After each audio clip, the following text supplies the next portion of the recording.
Hello, everyone. Welcome to the International Computer Club, a fellowship which will reach across borders and oceans really and allow folks from all around the globe to share their passion and joy Which button is it for again? classic computers, consoles, right. and retro gaming. Anticipation. Hello, everyone. Welcome to this, the 7th gathering of the International Computer Club. My name's Amigo Aaron. I'll be your MC for this evening. We've got a packed show tonight. Hopefully, we'll be devoid of any of the problems we had on the last show. I think we've got this sucker tightened up. We're locked, cocked, and ready to rock. And we're going to get this show started right away. I'm going to swing around the panel real quick, let everybody give you a hi. We'll start here to my immediate, I guess it'd be my immediate left as I look at the screen. A man who will be playing one of his videos later on in the afternoon. I give you our good friend, Paul. What's going on, my friend? Hi, everyone. Yeah, all good. All good. It's late here in the UK, so beds are calling, but I'm going to stay up until I drop, basically. That's a trooper. That's a trooper. Yeah. To my immediate right, as I look at the screen, my cohort, my co-conspirator, my partner in crime, the legendary leader of the Boat Fest Nation, John Boat of Carshaw. What's going on, Boat? Good evening, everyone. I am over the moon to be here at the 7th International Computer Club, ICC. Is that what ICC stands for? I can tell you're fired. You're so excited Club? you can't think. That's impressive. Now you have to explain the other parts of your life where that happens. Now, moving down the line here, here's a man, I don't think he's ever missed one of these bad boys. He's currently residing in an undisclosed location deep in the heart of Australia. Give it up for our good buddy, Graham W. Vebke. What's going on, Graham? Hello, everyone. Yeah, in a hotel again. It's becoming a bit of a trend with ICC and hotels, isn't it? Yes, it is. Hey, listen, when you're a world traveler, this everything's happens. good. Everything's good. It's 8 in the morning here in the future. So there you go. Listen, how many shows can offer you a glimpse into the future? Not too many. Now, Not many. here's a man, speaking of an undisclosed location, good Lord, who knows where he's at? But we know he's in his man cave. Our good buddy, our good pal, we're so happy he's back in action, Edvin Helen. What's going on, Edvin? Well, I'm still alive. That's good. That's always a help. That's always a help. You look great, man. You look like $100, my friend. 100, just 100? Well, you know, I mean, you've looked better. You know what I mean? Yeah, I know. To your side, a man who needs no introduction. So, beside him is no wait, we'll give him an introduction. It's our good buddy Chris Edwards. What's going on, Chris? Hello, everybody. How you doing? He's Chris coming off of some incredible videos. We'll get into those a little bit later. Now, I want to talk about this fellow, a stalwart, a man who runs a tight ship up in the Great White North. Our good buddy, our mentor, our benefactor. That's right, straight from RetroRewind.ca. It's our good buddy Frank. What's going on, Frank? You're muted, Frank. Of course, and I just announced the winning lottery number. Just announced the winning lottery numbers too. It's too bad. Doing great. Afternoon, evening, morning. I know people are all over the place. But Graham is tomorrow, so let me know who wins the rugby game so I can bet on him. Yeah, please. No worries. There's a lot of rugby betting going on up north out here. You know, beside Frank, now here's a fine fellow. We got to meet this guy at Boat Fest. A great streamer, a great gamer, an all-around damn drop-dead handsome man. Give it up for Mr. Cola. What's up, Cola? Hey, how you guys doing? Glad to be at another ICC. These are always a ton of fun. So I'm looking forward to seeing what everybody's got to show off today. It's nice that also that you're broadcasting from the Barbie Dream House. I think that's dandy. Yes. Rented it just for this weekend, just for ICC. Very good. So very good. Gotta have a suitable backdrop for showing off retro stuff. Now, here's a man. Now, I'm so happy that he hopped in. He popped in. He fit us in his busy schedule just to pop in and say hi. You may know him from his incredibly successful and popular 10 mark videos. It's our good buddy, Doug. What's up, Doug? Hey there, everybody. Happy to be here and drop by. Just spending a lot of time getting ready for Amiga Art Contest in a couple, less than 2 weeks. and getting ready for Amy West towards the end of the month. Oh, It'll be a busy October, but I'll be live streaming a ton of stuff on that this month. Hey, are the Pixel Gaiden boys coming out to Amy West this year, Doug? Only the good one, only the smart one. Yeah, well, I'll let you guess which one that is. so Tim Drew's flying back out, huh? All right. That's good to know. Hey, one more thing, Doug, real quick. Your art contest, I know it's coming up shortly. What's the date on that broadcast, my friend? October 11th is the last day to send stuff in. I can already tell you that Frank from Retro Rewind is going to be hard to beat. He sent me some artwork about a week and a half, 2 weeks ago. Going to be hard to beat, his stick figure that he sent me. And then we'll do the Invent 71 and I, Kevin Saunders, will do the live stream probably the last weekend in October, if time allows it. Very good. Very good. Sounds good. You know, Frank is the Canadian finger paint champ. He is going to be tough to beat. Now, to his immediate right, it's our good buddy from Arizona. Always has something wacky to talk about. Give it up for our good friend, longtime pal, David Z. What's up, Dave? Hey guys, hope all is well.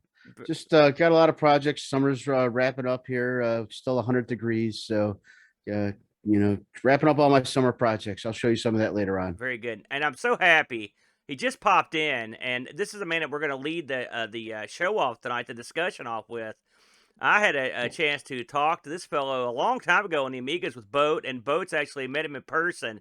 A very nice guy, very talented fellow, and a legendary figure in the Amiga community. It's our good buddy, David Plessis. Hi, Dave. How are you? You're muted, Dave. That's okay. I did the same thing, Dave. The exact same thing. There you go. Right. Hello, everybody. Yes, I'm thrilled to be talking with all of you. Nice to see you all again. The difference, of course, is that it's almost midnight here in the UK, and it's very cold and wet and miserable. Yeah. And I'm very jealous of lots of you in warm parts of the world. I will say it's cold, wet, and miserable here too, David. So I understand how you feel. We can't. Sometimes we draw a bad hand on the weather, unfortunately, worldwide. But that's true. Now listen, David, we're gonna start the show off with you because I know it's late down your way. And I know I'm really honored and privileged that you would come in and talk to us tonight. And I know you've got a book coming out you want to talk about and maybe answer a few questions. So I'm going to give you the floor, and you can get it in, my friend. It's good to have you in. Well, thank you so much indeed. It's an honor to be here. Yeah, okay. There's a few things to really talk about. The first thing is that quite a while ago, I launched a book that I was writing in conjunction with Trevor Dickinson. The book is really telling the story about what happened to Commodore and all its assets, the Amiga and Commodore logos and other things, after ESCOM bought and miserably failed in their meager attempts to do something positive with what is a wonderful legacy. And to be honest with you, we started off, and I wanted to deliver a book, a hardback book of the same sort of size and quality as my first book, which was Commodore: The Inside Story, telling the whole truth about how Commodore went from being $1 billion corporation into bankruptcy. But the fact of the matter is that when we started doing research, we just kept finding more and more and more material. It got to the point where in about the middle of last year, maybe a bit later, we determined that we had to do a volume 2, simply because the amount of material that we were getting was just so vast. Anyway, since then, we've had the unenviable task of announcing to the world that there now has to be a volume 3, simply because we've got so much material. For example, we were trying to close off volume 2 and deliver to all those people who backed it, deliver the book. But because we kept finding more and more material, we didn't know where to stop. So ultimately, we made the decision when we realized that at that moment in time, we had 550 pages. So you can imagine trying to produce a volume 2 with 550 pages.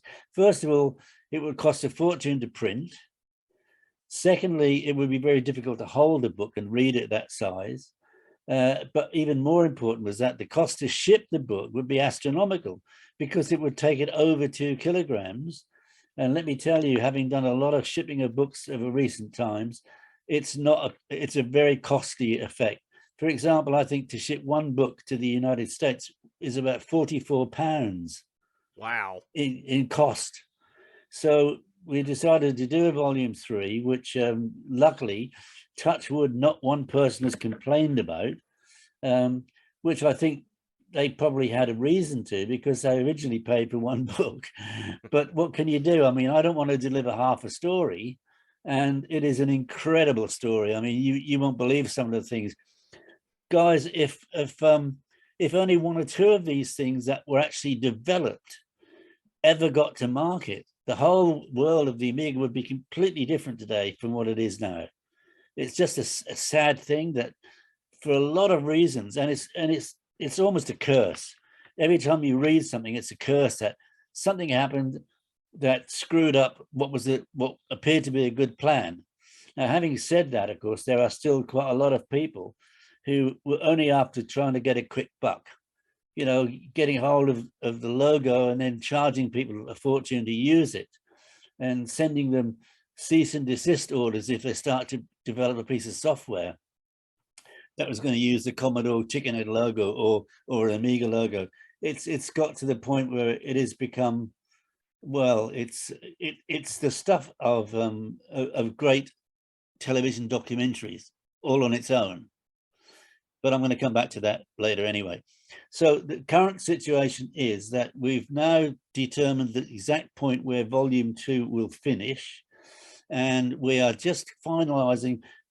When you have to adjust chapters, you have to adjust some positioning of photographs and various other things. We're just doing that final bit of editing, and in the next, my guess is probably next week, we'll be in a position to send the book off, the manuscript off, to be proofread.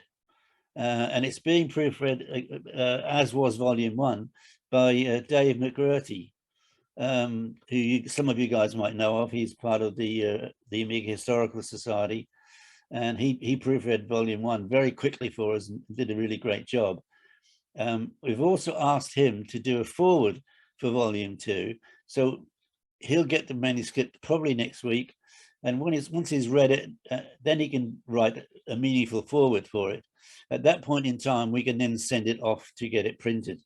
However, I have to be really honest and regrettably say that we have missed our printing slot for pre-Christmas.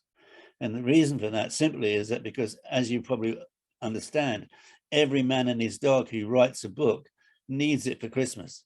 So all of the printers are booked up to the eyes with work, and I know that we can't get it for Christmas. It's just impossible. And I really apologize wholeheartedly for that. But what can I do? I can't change anything.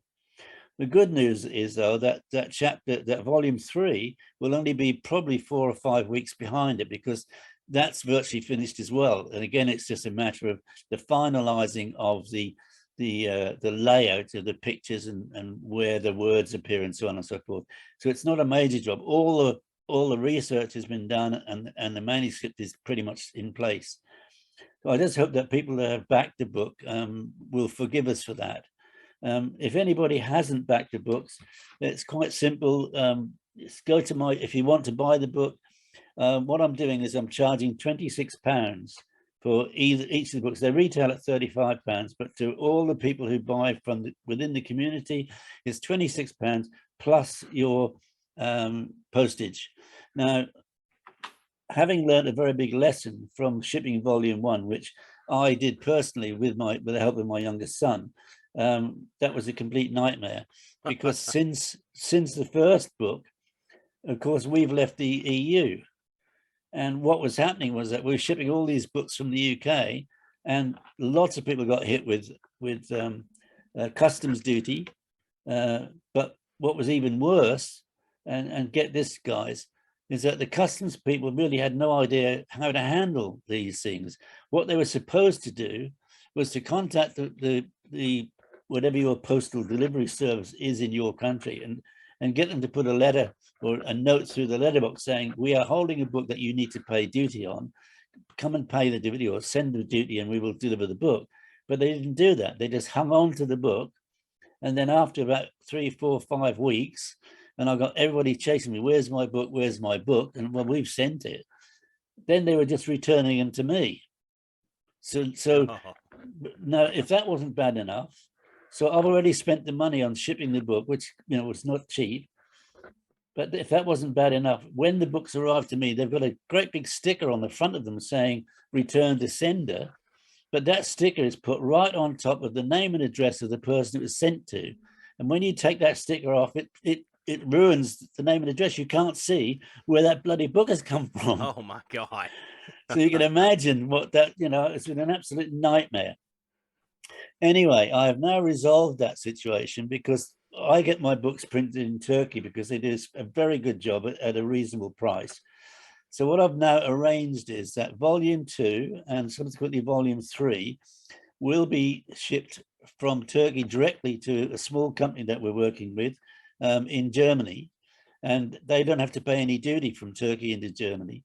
And then Germany can ship them, and being part of the EU, there will be no more customs duties or ill charges. You know, they also charge for taxes and things, I think, but coming from Germany, that will not be the case. Now, obviously, all the books that I can ship to the UK where we don't have that issue, they'll come straight to me from Turkey. That's not a problem. Now, the other thing is that if anybody wants to buy the book, if you want to order volume 2 and or volume 3, the rate that we've arranged, because Germany, we've got a better deal anyway. So if you're from the UK, if you're listening to this, postage is £7 in the UK. The book weighs approximately 1.2 kilos. It depends on the actual, for example, how many pages the forward is that Dave McCurdy is going to write, but it's going to be approximately 1.2 kilos. So the UK postage and packing, which includes a cardboard outer, so that the book will be not damaged as some of them were previously. So that's covered. For the EU, it's £10. And for anywhere in the world, it's £13, which is a hell of a lot cheaper than it was with £18, for example, to send to the US. So it's a lot cheaper from Germany. So it's a much better deal. If anybody wants to order the book, just go to PayPal. My PayPal address is my email address, which is email@davidpleasance.com, and make your payment. So it'll be £26 plus your cost of postage, depending on where you live. And then we will put you on the list and you will get your book shipped to you. It'll probably be January, maybe early into February, I'm not sure, but around that sort of time scale. David, it's Frank. I might want to add, with the way the pound is going, now would be the perfect time for people to buy it, because it's pretty much at par, right? Yeah, tell me about it. It's a nightmare. It really is, and that's for personal reasons as well. I've got my ex-wife and my stepdaughter living in an apartment in Miami, which I've been helping to pay for. And it's it's killing me. It really is. Oh my gosh. Yeah, it's terrible. But hey, this is the world. We're all faced with the same challenges, and we've just got to address them the best we can, isn't it? You know. Yeah. I mean, the way I look at life is it's a game of cards, and we all get dealt different cards, and it's how we play those cards back. That's what matters, and it's in your hands, really, if you think about it. Yeah. Yeah. Okay, so that's the update in terms of the books. If anybody is listening who has ordered the German translation of the first book, the Commodore, the Inside Story, and there are a number of them, I have the same problem. Some people probably don't realize that one of the reasons why we are so delayed is that I was actually in hospital. I've had quite a bad run of ill health recently. And I was in hospital for 3.5 weeks with downtime before and after hospitalization. And I'm just about getting back to normal now, whatever normal is for me, I don't know. but anyway, that was one of the reasons why volume 2 was delayed, and also why the German translation of the Inside Story has been delayed. But again, it's the same sad situation that I can't deliver it before Christmas. There's nothing I can do about it. I can't pay anybody, and it wouldn't work anyway. So anyway, anybody from who's waiting for the German translation, I'm actually going to be posting up on Facebook very soon, and probably the next day or two, maybe tomorrow, an update so that people are aware of what I've just told you guys. Okay, so that's the past. Now I want to talk about the future. And one of the things that I've been working on and been planning for a very, very long time is I have wanted to unite all of the community, whether you are individuals who are just fans, or whether you are somebody who offers a particular service. Maybe you do recapping, or maybe you do animation, or you do music, or for games, or you do coding, or whatever you are, or you are a company that does that, or you are a shop, whether you're an online shop or you are a retail shop, whether you're a wholesaler supplying components. I want to try to bring everybody around the globe under one umbrella, because I think as a community, we have a massive opportunity to join together and become probably one of the most important and powerful communities on the internet today. And so what I've come up with is, originally, I'll just tell you this little story. Originally, I came up with Commodore Amiga Global Alliance, which I thought was a really good name, CAGA for short. However, 3 weekends ago, I was in Italy at a Passion Amiga magazine open day in Italy. And I gave the presentation, as I'm telling you guys now. And the first question or remark that was made after my presentation was, David, did you know that in Italy, CAGA means a load of shit? Which I had no idea about. How could you know that? I mean, it was impossible. So now I've had to go back and change everything, which is why, again, it's a little bit delayed. So now I've dropped the Commodore from the name. So now I've got this lovely strapline, which is for everybody, introducing a brand new AGA for 2023. And Oh man, that's a good strap line, isn't it? Yeah. Because AGA now, Amiga Global Alliance, that's what I'm launching. And basically what I'm asking people to do, and I will explain to you what we're going to do with the money, but what I'm asking people to do, I'm asking individuals, people who would like to be a founder member of the AGA. What we're building is we are building a website, and I've got 6 people.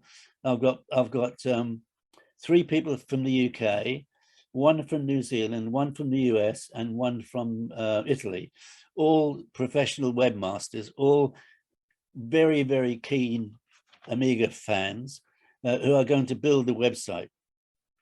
This website is called AGA.directory, because what I want it to be, I want it to have every resource that is available around the globe from anybody who produces or supplies anything as far as a Commodore and Amiga is concerned.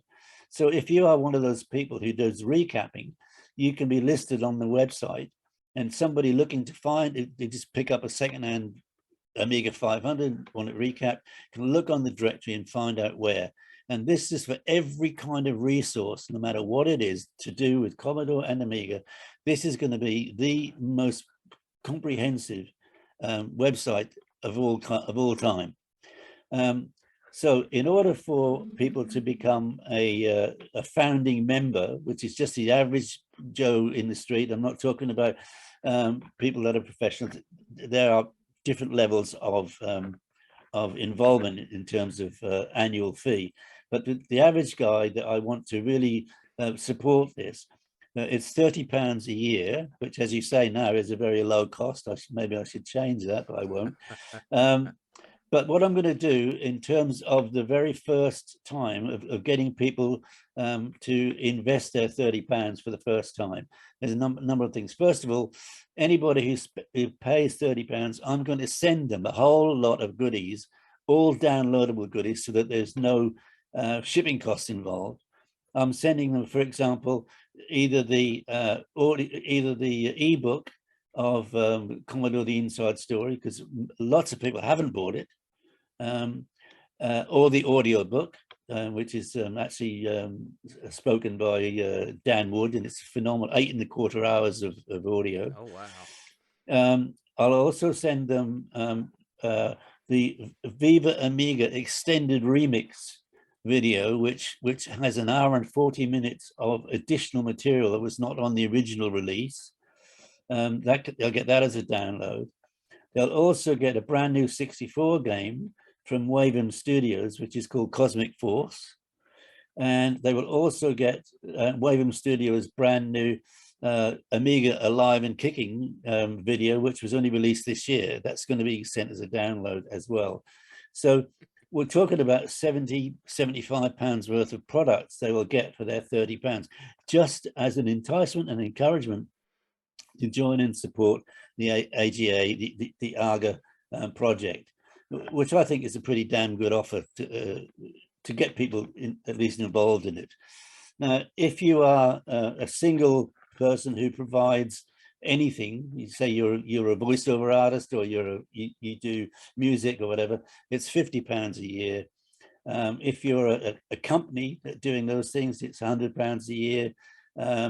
If you're a shop, a retail shop is £100 a year, and an online shop is 150 because they have a lot less overheads, obviously.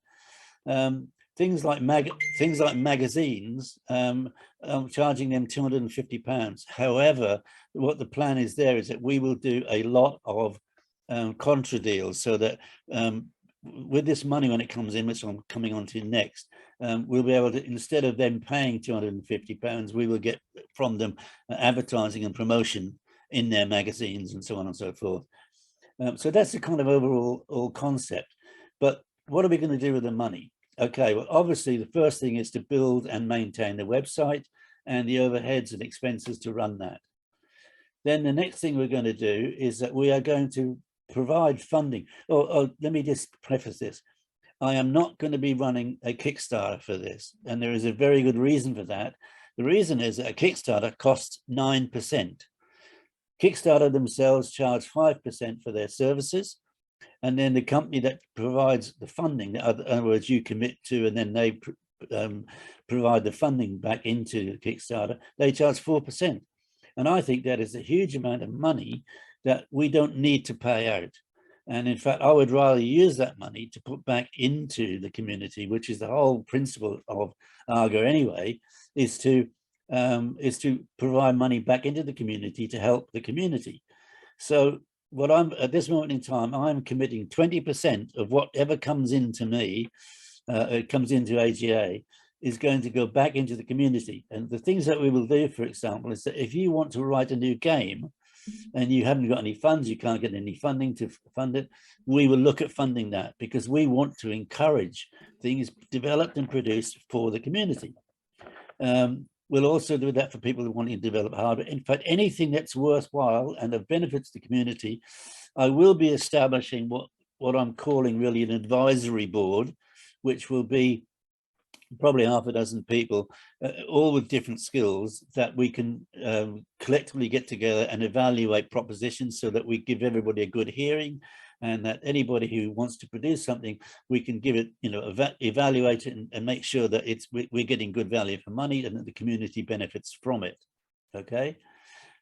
Also, we will be providing money for promotion, whether it be social media or whatever. We will help to promote. If you are a club and you have a meeting that you want to promote, we can help to pay for that. So the whole concept is that you guys, for a very small amount of investment, hopefully will get a lot back. Now, in addition to that, that's the kind of basic overall principle. But in addition to that, there are two other objectives that I have that I am going to be working on. These are not necessarily in order, but the first one is I want to establish a Commodore Amiga not-for-profit foundation. And this will be somewhere where we can archive all of the material that there is over the many years of the Commodore's existence in a safe place, probably merging with somebody with a museum. That's to be determined. I want to establish within that a hall of fame where everybody who has been involved in Commodore and Amiga in its history and have contributed significantly will be recognized in that hall of fame. Obviously, that goes from Jack Tramiel and, you know, the guys from RJ Mike and all these other people who got involved with Amiga and so on and so forth. In addition to that, I want to have an annual awards ceremony. And for this, think of the Emmys and the Grammys, this type of level, a high level, probably a black tie event where we award people who have contributed over the years and recognize what they've contributed. And this it really is long overdue as far as I'm concerned, considering that there is nobody at the moment you know, where that happens, and I think it's ridiculous. There used to be one in the UK, then that got taken over by the 3E people, but it's completely devoid of us, and I think we deserve it. So that's another thing. And the final thing I want, and I'm really keen on this, is that I am astounded that at this time in its history, there has never been the true story, for example, the Hollywood movie of the Commodore story. The Commodore story is phenomenal. It has everything you could possibly want in a Hollywood movie. And I'm talking about from the time that Jack Tramiel was rescued from Auschwitz by the American military, how he goes to America and joins the military to say thank you. He then opens a little shop in the Bronx repairing typewriters, and he's built a whole $1 billion empire. It's a fantastic story. It's got everything. It's got ethos, and it's got passion. It's got pathos. It's got drama. It's got everything possible in it. And it's the stuff that a good Hollywood movie could be made of. Or at very worst, a documentary series. Now, I am under no illusions that there's no way that our AGA project could raise the millions that it would take to do that. However, what I do believe we can do, and I'm determined to do, is I want to raise, I'm calling it what we call a war chest, which is an amount of money put to one side where a select number of people, very clearly select number of people, will get together and we'll go to Hollywood. We'll meet up with the movie makers and with the Netflixes and the Apple TVs of this world, and get in front of them and sell them the concept so that we can make this thing happen. Now, I'm certain that you guys must agree that this is something that we need to do. Can I get some response? I mean, it is a great story. There's no doubt about that. It's a you know, if you think about all the ups and downs of the history of Commodore, it is the stuff of Hollywood, no doubt. I think it would be an excellent film. Getting back to the AGA project, just a quick question. Now, you may have mentioned this, but I want to reiterate it. When do you see this thing like going live exactly? Well, it should have been live already. But of course, as I said, unfortunately I was in hospital for a period of time, and then since I found out what cargo actually means, I'm about to change everything. It's going to be going live probably within the next couple of weeks. I need to get it off the ground as quickly as possible. But the most important thing is that getting in front of people like you and getting your support, that's what's important to me, so that when it does go live, and it's only a matter of me getting my finger out and getting something up that I can put up on Facebook and other social media, and then it's telling people how to go about it. It's exactly the same principle as getting a book. You just pay your money into my account. And one other thing too is that we estimate it's probably going to take probably until about February to get the website fully up and running, or at least to a reasonable state. So anybody who joins AGA now, their annual subscription will not start until that is up front. So at the moment I'm saying the 1st of February, but if it goes longer than that, your 1 year subscription will not start until it does go live. So if it's the 1st of March, then so be it. So nobody's got anything to risk by getting involved now. But in answer to your question, I'm hoping in the next 2 or 3 weeks I can go live, because I really do want to get this thing up and running. Very good. Have you thought about we will- alternate solutions for this, like perhaps a Discord server, something a little more interactive, right? Websites are a bit more single focused, right? Where you're only reading content. But if you're looking for a place to really kind of mix it up in the Amiga community, Discord servers seem fantastic. Just my thought. I think well, I think the idea though is to have and just full disclosure, we will be one of the founding retail members of this project. I think David's idea with the website is more as a directory. I don't think there's Yes. anything preventing having a Discord server as well, but I think it's more as a directory of services where people can find stuff easily. Yeah, and I was very lucky to get to actually register AGA.directory. It's a new domain name that just became available, and because AGA is everything AGA is .com and .everything is already taken, and I suspect, although I haven't checked, I suspect it's the Arga cooker people, because Arga is a well-known brand name, and I suspect they've taken everything. But I think AGA.directory is fantastic for what we're doing. I think it's absolutely perfect. I'm thrilled that I was able to get it. But I'll certainly look at any of your ideas. As I said, I'm a good ideas person, but I don't have all the answers, and that's why I want to get in front of you guys, because if you put forward ideas that can complement and supplement what I'm doing, then so much the better.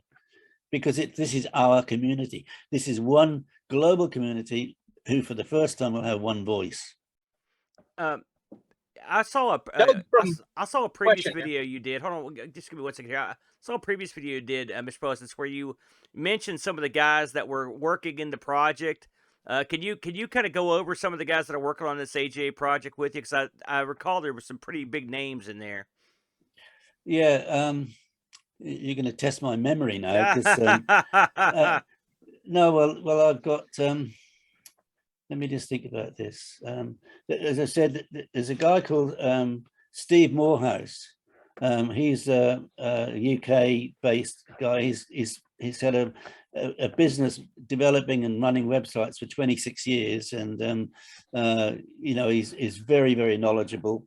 He is one of the supporters and one of the guys that's going to be building the website. There's a guy called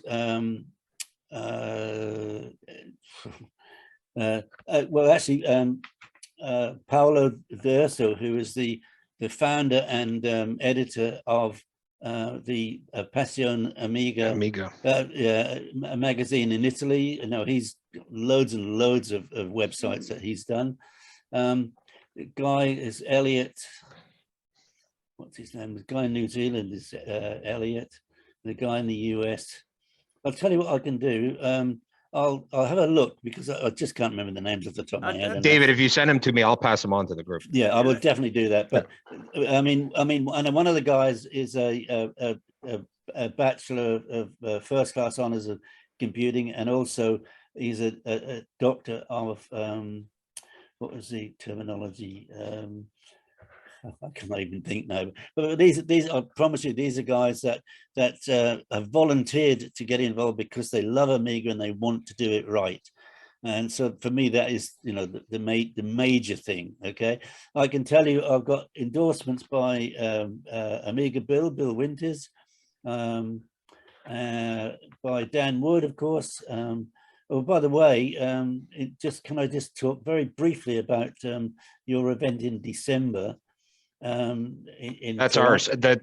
I'll let me first introduce that, because it's not this group that's doing the event in December. Okay. So for those of you that are anywhere near Toronto, David will be coming out as our guest, and if he thinks that it's cold now, wait till he hits Toronto in December. But we'll be flying David out to join us for the World of Commodore, which is the first weekend of December, and we'll have more information later this week up about the actual event. But if you're anywhere nearby, please hop in your car, hop on a plane, take a train, walk, join us, because it is the longest running and oldest Amiga and Commodore user group in the world.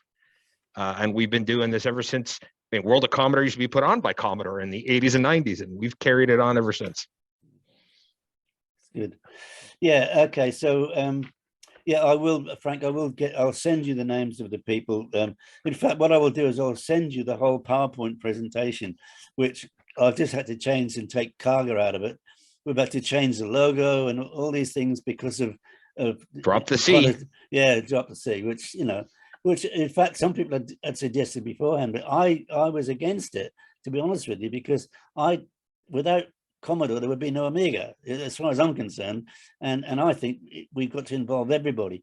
But dropping the C was the only option I had. I've got no alternative. I can't. It's just like when Commodore launched the VIC-20 in Germany, they couldn't call it the VIC-20 because Vic means fuck. So they had to call it the VC-20. It's the truth, So, so Live and learn. yeah. So to be honest with you, it's something that has happened before, and we've just got to live with it. Yeah.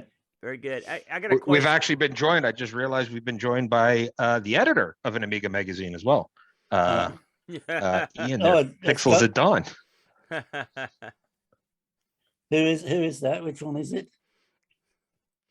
Unmute. You're muted. Pix. Everyone's muted today. You're muted, Pix. Hey, Pix. Your mic is muted. There we go. There Hello. you go, Pix. Amiga, we were chatting the other day, David. So yeah, hello, mate. How are you? Yeah, not too bad, not too bad. I got a question here from the chat room, real quick, David, if you will indulge us. They've asked if Jens or the Vampire team have shown any interest in being part of the AGA you've got going on. I'm assuming that you're still a bit early in the game. You may not have heard from everyone. Have you heard anything from the Vampire guys? Well, I can't say yes, because the truth is I haven't. But I've been working very close with them, as you might understand, because when we launched the book about what happened to the Commodore assets, I negotiated with them because I wanted to call the book From Vultures to Vampires, which is a really great title. Yeah, you must admit it's a fantastic title. So I got in touch with Gunnar and the others, and we are very close. But of course, their chapter is the ultimate chapter, more or less, in the book, because that's where it finishes. It's not quite true, because there are a couple of other new technologies which will go alongside it. But I haven't spoken to them about this particular project, because for me, getting the book finished with their name in it, I want to be able to go to them and say, right, here's it. They've approved their chapter, by the way, so that's okay. But I want to be able to go to them and say, right, now the book's done, is to talk about AGA, and I have no doubt that they'll be involved, because they're very they're honourable guys, and they're so committed to everything to do with Amiga that I can't see them saying no. And why would they? I mean, it's going to cost them bugger all. Yeah. And they're going to get a lot out of it. Now, I'm assuming that the site's going to be, that when you get the directory up, it's going to be multinational, multilingual. Yes. Supporting multiple languages for the obvious reasons. Yes, absolutely. Very good. I think they'll even include a translation for West Virginia. Oh, good. Put a lot of y'alls in there, and we'll be fine. We'll be That's fine. so funny. That's so funny. Now, David, before we let you go, because I know it's late where you're at, can you one more time tell us where people can pre-order your book, and where they can get some information on your AGA? Right. Well, the AGA thing I will send to Frank. I'll send him and then he can distribute it to everybody. That's probably the easiest way, right? And that's going to be in the next few days, I promise you. But in terms of ordering the book, it's just go to PayPal. My PayPal address is email@davidpleasance.com. It's very easy to find. You can actually, my website is davidpleasance.com as well.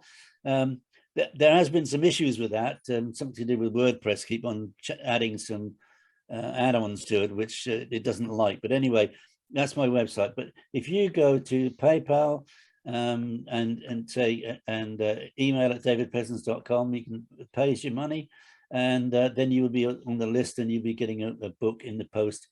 January, February is my guesstimate for 2, and with 4 or 5 weeks later will be volume 3. And volume 1, of course, volume 1's available now. And you can, if you haven't already got that, it's a great read. Trust me. I only deliver quality product, as most people know. and my word is my bond, and I've not had anybody complain yet about in fact, everybody's ordering 2 and 3, so they must have liked one. Very good. So you're I talking got about this one one, quick right? The question. Vulture's the Vampire 1, right? Yes, So the that's new one. one is Vulture's the Vampire 2. That's Yes. the one where we'll send you the $26 for today, right? Yes, and volume 3 as well will be right behind it. Very good. So should we just send you 52? You can do, yes. But the thing is, I will not send the 2 books together because it costs a fortune. So they have to be sent separately. So you have to pay the postage separately. But as I said, it's £13 to the US and the rest of the world. So it's £7 for the UK, £10 for Europe, and the rest of the world is £13. But that's each book. You must understand that I'm not making money out of this. I'm trying to keep it as low as I can. But if I send the 2 books together, it's going to be £44 instead of 26. Understandable. But Dave, before we let you go, Doug, our good buddy Doug from 10 Minute Amiga Retrocast has a question for you. Go ahead, Doug.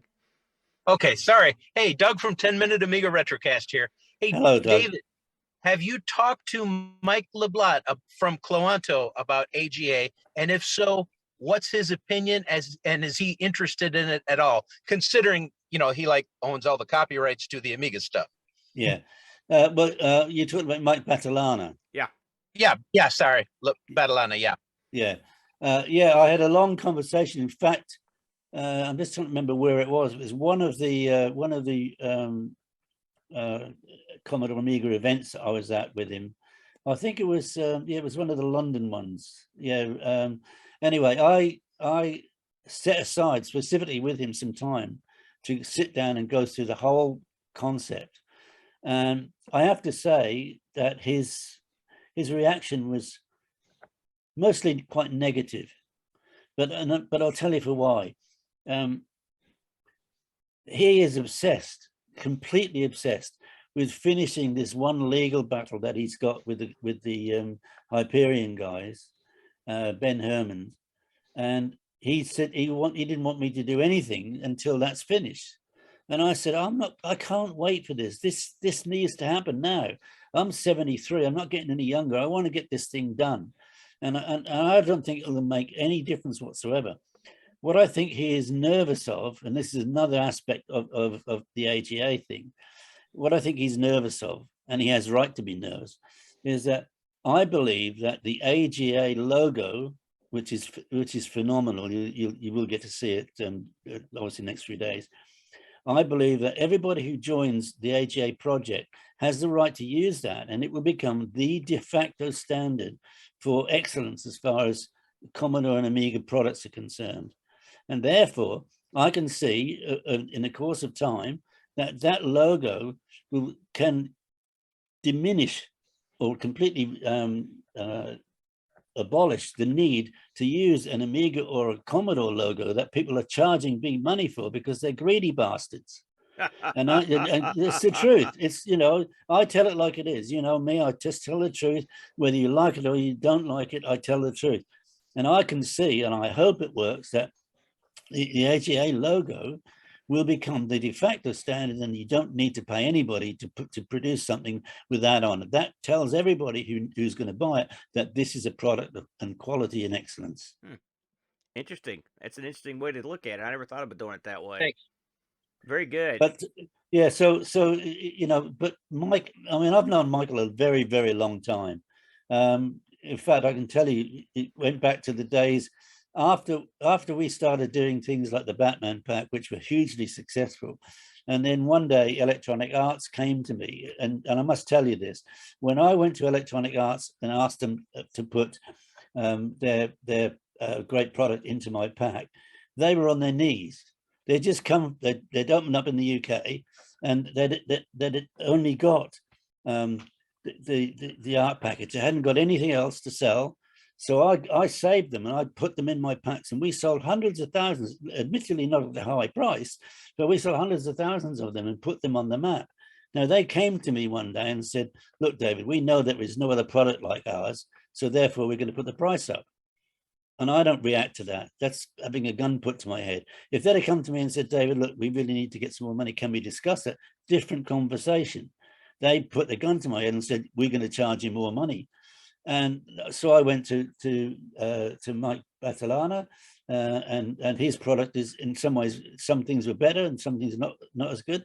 But I put his product in the pack. So I've known him all that time, a lot of years, right?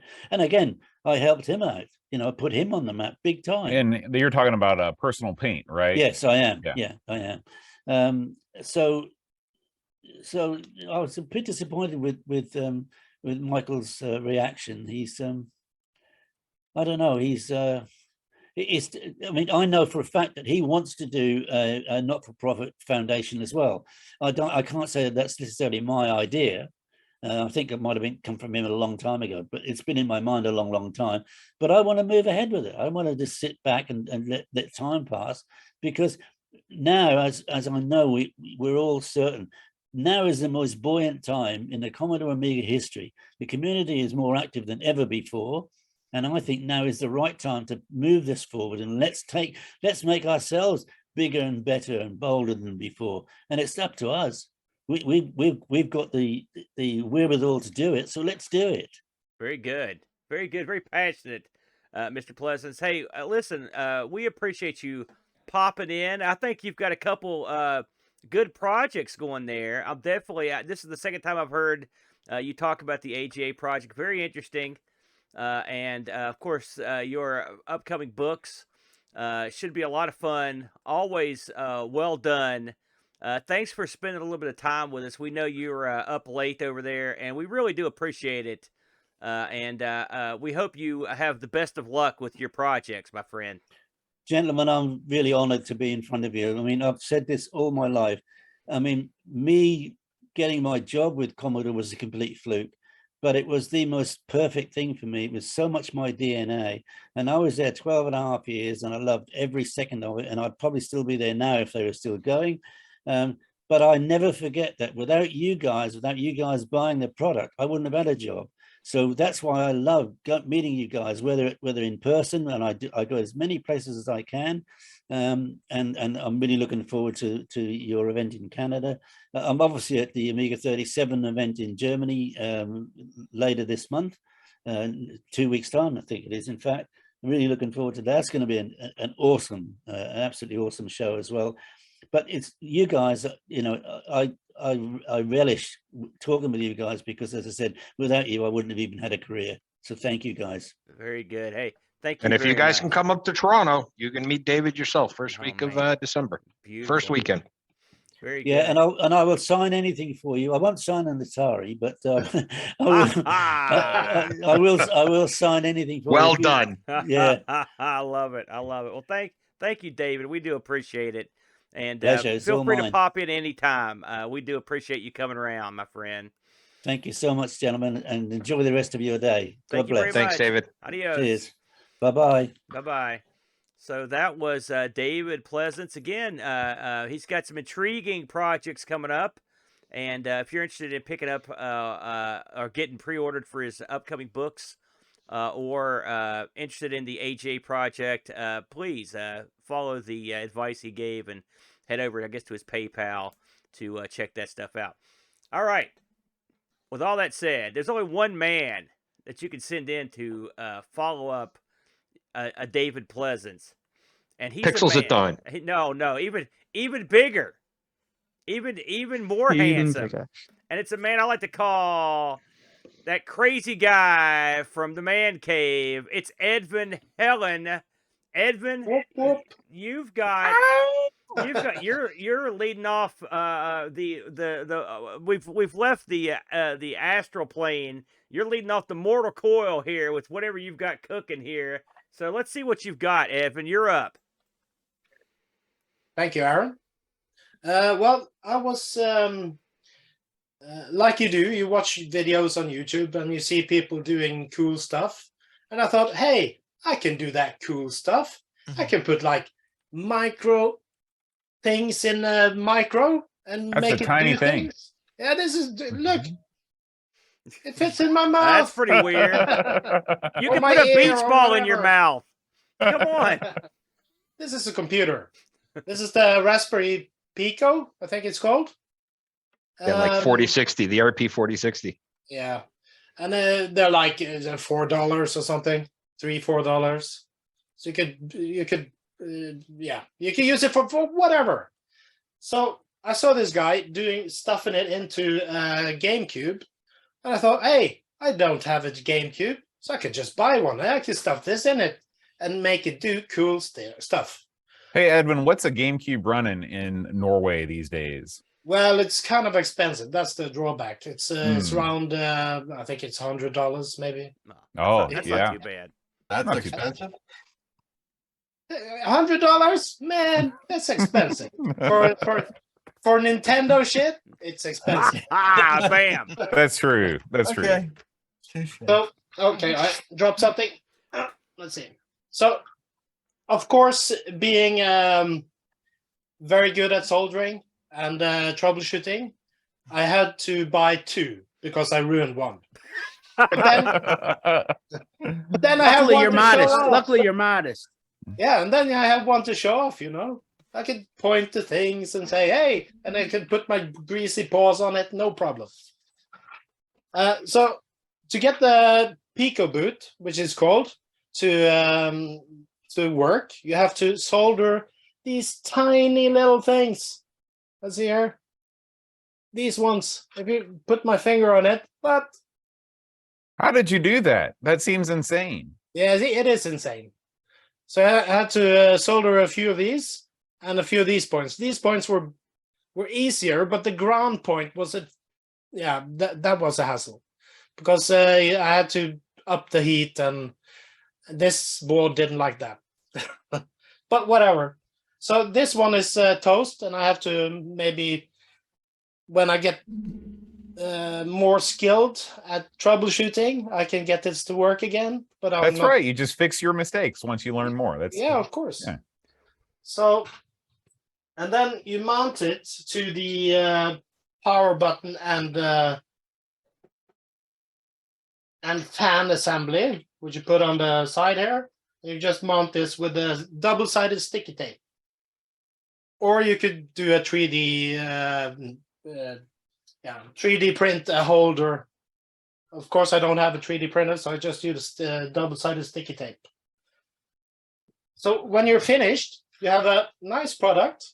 I actually like the GameCube from Nintendo. It's very nice. It's very aesthetically pleasing. It is. I think it's one of the most attractive looking Nintendo systems of all time. Yeah, it is. And Yeah. when you boot it with the Pico boot, and of course I'm using a Commodore monitor just to keep it That's old the school. best. Always the best. Yeah. Always the I best. even have this working. Oh, Careful, don't play with that too much. Yeah, that'll snap right off there. now you could just go into games. Yeah, do whatever you want. And you can actually, I think there's a couple of emulators you could run as well on this. So you've got this Pico boot, or you've got the little Raspberry Pi, and the little Raspberry Pi has an SD card in it, and the SD card in it has all the GameCube ROMs. Is that how that works? Yeah, the SD card is on the bottom. It's in the serial port on the bottom It's in here. the regular slot. Okay, Okay. nice. Okay. Cool. So that So if you reads want to all the swap it games. out, you just pop it out there and get it. You don't got to worry about access. Yeah, it's Right. no problem. Yeah, you can pick those little adapters up for like $2 or $3, like on eBay. They're really cheap. Yeah, yeah. Yeah, they're really cheap and it works. So now I'm bored of it, so I have to find another project. You got to fix the That's first awesome. one. Now it works. That's your project. Yeah, because I don't want to play those games anyway. So Hey, we've got an aficionado of the GameCube here, which is our good buddy Graham. I think he may have stepped away. He's now. here. oh, he's Are there. you there, Graham? He's Graham, there. If you had to pick, Yeah, I'm just being very silent. if you had to, if you were gonna pick a couple, games to recommend, and I'm gonna ask you this too, Edvin. What are the GameCube games that you guys think are standouts? Eternal Darkness. Like Yes, that's a correct hands answer. down. Yeah. Yeah, We covered that on maybe. ARG, and it blew my mind because I'm a big H.P. Lovecraft guy. That was a How'd that game get on a Nintendo machine? It's baffling to me. Yeah. Yeah, That was that's the thing with the GameCube. It actually has some pretty good games I believe they for had. adult people. I got a technical question. Yeah. So, Graham, I thought you did a mod on your GameCube a couple of ICCs ago, right? So, Yeah, GC Are you- Loader is the one that I did. yep. So, are these two mods running different bootloaders, or do they both take you to the same place? Well, it's Like, the they same both place, run- but the Xeno mod that is a mod of the DVD drive. So then you have Okay. to boot it with a CD to get it up and running, or you could use a CD replacement, I think. Yeah, The it's- GC loader, I think, is what they're talking Yeah. about. The Yeah. GameCube ODE. I have one as well. Oh. I got one of and those it does too, yeah. appear that both of these But are taking this you. skips it. It does seem that both of them take you to the Swiss menu, though. That's like loading up Yeah. so that you can Okay. select your disk images and all that other stuff, Yeah, but or an this- ELF file for homebrew. Yeah, this skips it all, and it's very cheap, dirt cheap. Awesome. That's the major difference is the price. The Yeah. price of the Pico is much easier to get into than the GC Loader, which is about guess- 110 US. I guess you're sacrificing cost for ease of installation, would you say? Because the GC loader doesn't involve as much soldering. There's no soldering no- with the GC Zero loader. soldering. Yeah, plug Yeah. and play. Yeah. So if you add this to Yeah. the cost, it will be very expensive. Yeah. You know, I think that's why originally I bought the GC loader, because no soldering required. I try not to. the one thing You're a I smart got. guy. The one thing I got to ask is, now, so I was walking down the street and I found this jacked Wii sitting on the side of the road. I didn't do it, right? But I brought the Wii home, and it turns out that the Wii plays all the GameCube games without having to do jack squat. Soft mod, brother. So what's the advantage aside from just the fact that you've got a GameCube to doing this versus just taking the Wii that's got all this crap that you could like do without having to pay for nothing? Is there an advantage to having the jacked cube versus having the jacked Wii? Yeah, the Wii's ugly as sin. Look at it. You could stick it in a Yeah. GameCube boat if it's that big Listen, a deal. You're not a guy that cares about aesthetics. If you You got- actually care about what your crap looks like, then you want to jack a GameCube. You don't want a Wii hanging around. Listen, that makes your Wait, room The look cube bad. looks cool. The And those cube Wii's looks are cool. they're dirt cheap, brother. You're It's right. like I the don't care Borg, about man. aesthetics. It's like the Borg. You could paint it to look like something. I mean, good. What are we doing here? I didn't realize you guys are so stuck on fashion and From and what I beauty. understand, I know there's some people who claim that the GameCube's digital output at 480p looks nicer than the Wii's at 480p with component cables, like just a hair nicer. Video And snobs. some video snobs, I think that's a partially a reason. Another might just be that then you have, if you have something like a Game Boy player, with the Game Boy Advance stuff on the bottom, you can kind of have this all in one, like Nintendo that generation Well, system, You right? got a point there. No. You can't use the Game Boy Advance gimmick with the Wii. That is of course you don't need to. But And still, if you take out the disk drive in your GameCube, you can play those nice Game Boy Advance games that have the accelerometers and physically move the GameCube. That's I've done that before. that's weird. That have you done that, Cola? Oh yeah, with WarioWare Twisted.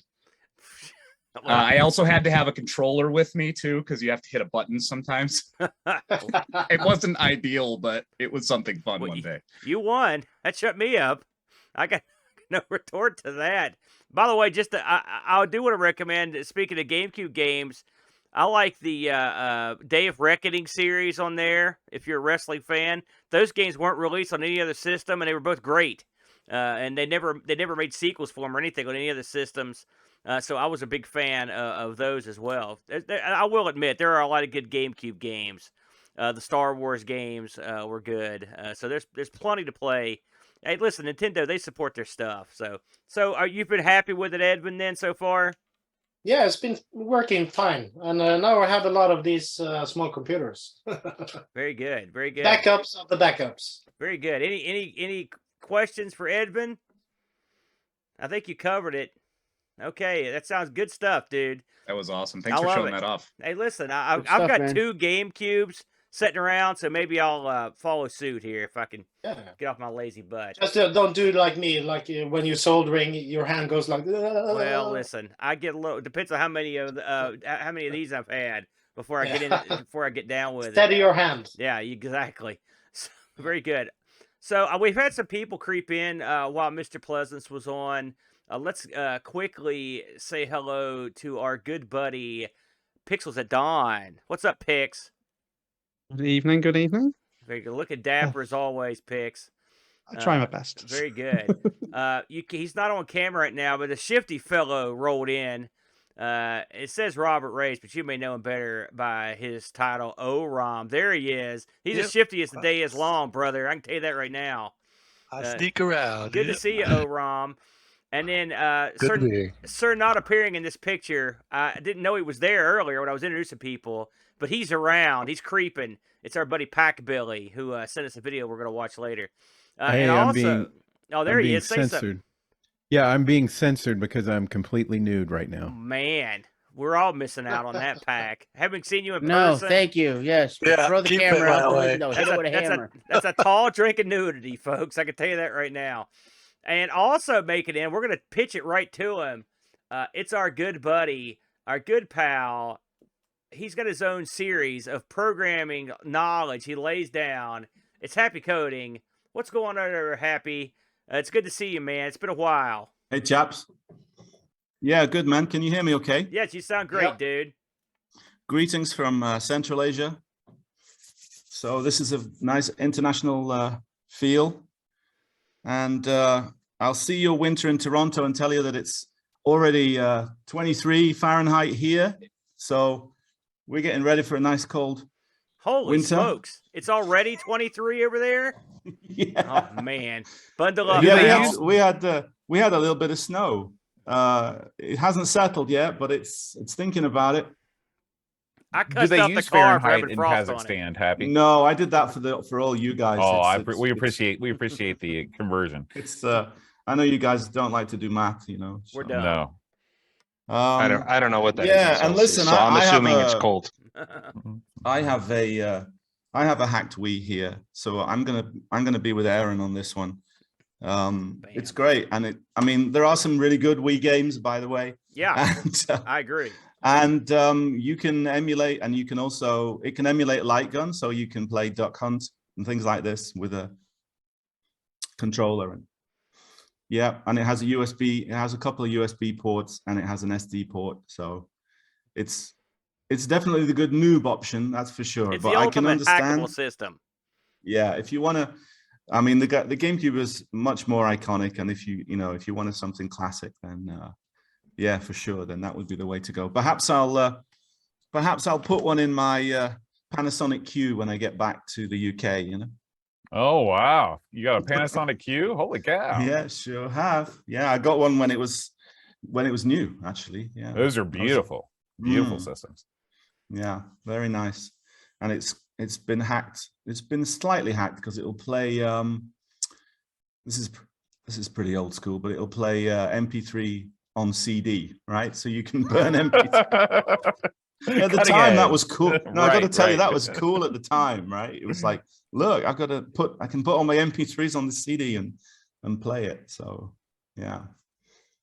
Yeah, I dig it out from time to time. It's there's some really nice front ends for the Wii as well that you can play, and plus you can access all of the old stuff on the shop as well if you want to, you know, the Wii shop. Oh, So yeah. there's a lot of kind of old games that have been remade for that as well. So yeah, it's good. It's really good actually. Anyway, guys, yeah, I won't keep you too long. I just thought I'd let you know what I've been up to, because it was a bit of fun. I'm not going to be showing any coding as such today, but you'll remember that I showed you this game development thing that was originally written by Jonathan Caldwell that I kind of adapted and added a lot of extra features to, mainly on the front end, in terms of the tools and everything. I don't know if you guys remember that. Oh, yes. Was it the last time that I was here? Yeah, I believe guess so. Because I remember my this graphic was involved, so it was awesome. Yeah, well, you know, this one where you can kind of create sprites and you know, edit things, and I won't go into that because I know I don't want to take up too much time, but I guess you guys probably know that games made with these kind of tools they don't really have a great reputation because they tend to produce games that are very similar. You know, there's a kind of cookie cutter effect, you know, like I guess there's probably a lot of you guys are more 16-bit, and things like Amos and Stos are often accused of that, right? Because the games are often quite similar and there's memory limitations.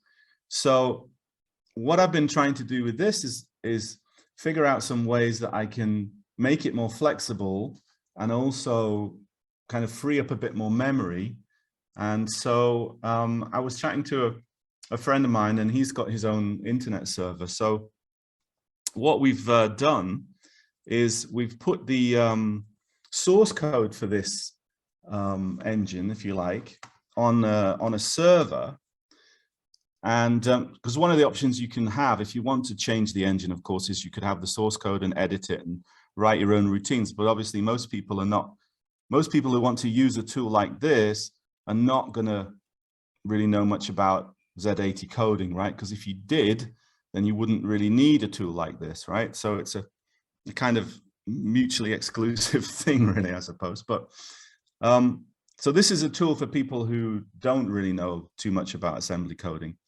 When I first started getting back into the Spectrum, this is what I first wrote a couple of games on, and that it's essentially how I learned assembly, because it has some features that allow you to include assembly routines. And that's how I got into writing extra patches for the games, for the engine, so that you could add different features that are not in the original, like different sizes of sprites, or some scrolling effects, or particle, you know, improved particle engine. And in the end, I wrote about 20, maybe 30 different patches. But the problem is, as well, any of you guys who know much about assembly coding, is that once you've assembled something, then the code is kind of locked into memory at one position, and you can't kind of move it and shift it about without having to change a lot of the code in terms of where the addresses are pointing to and so on. So what that means is that it's really difficult to add more than one patch at once, right? So if you wanted to have a scrolling effect, but you also wanted some particles, or you also wanted different sprites, or it's really tricky to kind of manage the memory once it's been assembled, right? So it's a lot easier if you could build the engine from scratch and choose the options that you want to add, right? Which normally you would do that by coding it, which is what I did myself, right? I coded it, but as I said, that's negating then the fact that people don't really know how to code this. So the question then is, how could I create something that people could essentially modify the source code themselves without having to code, right? So the assembler that I use, the Z80 assembler that I use, is called SJSM Plus. It's a very popular and common assembler, and it's available on Windows and Linux.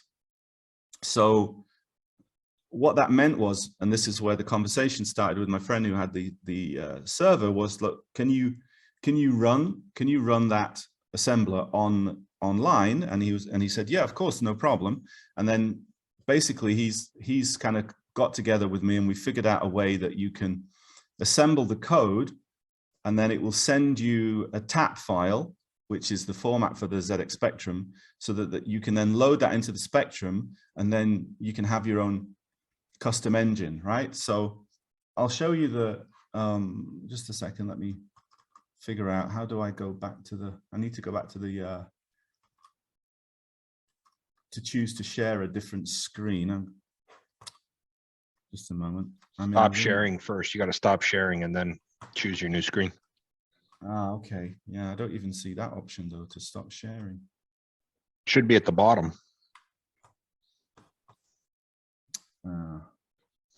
Or Alt S, I think. Okay, well that'll do. Paco, Yeah, let me Paco try that. Atake in the house. Hey, good rescue. Thank you very much. Save my bacon.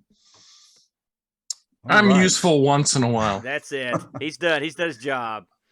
All right, let me make sure I've got the other window open. So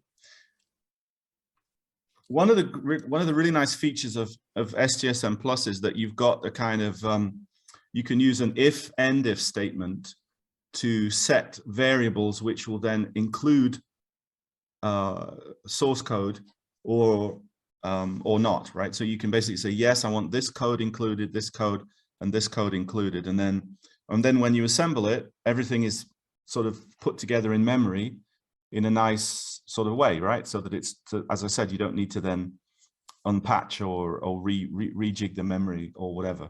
And at the same time, I also wrote some code to export the game data of someone's game rather than, you know, exclusively from the engine. So you separate the game data from the engine, and then the game data can be saved separately so that you can then start with a game engine. And then if you want to add something else to the game engine or take something away, then you can do that and then load the engine back in and then load your game data back in, and then it'll run with an updated engine, right? So the reason that's really useful is because, as I said, a lot of these games are very similar because the engines are very similar. So you can effectively then, you know, if you want to write,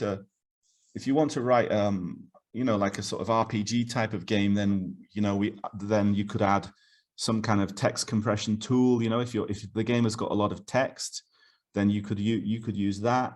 Whereas if you were writing a shoot 'em up, then you might want, as I said, particle effects or star field effects or various things like this.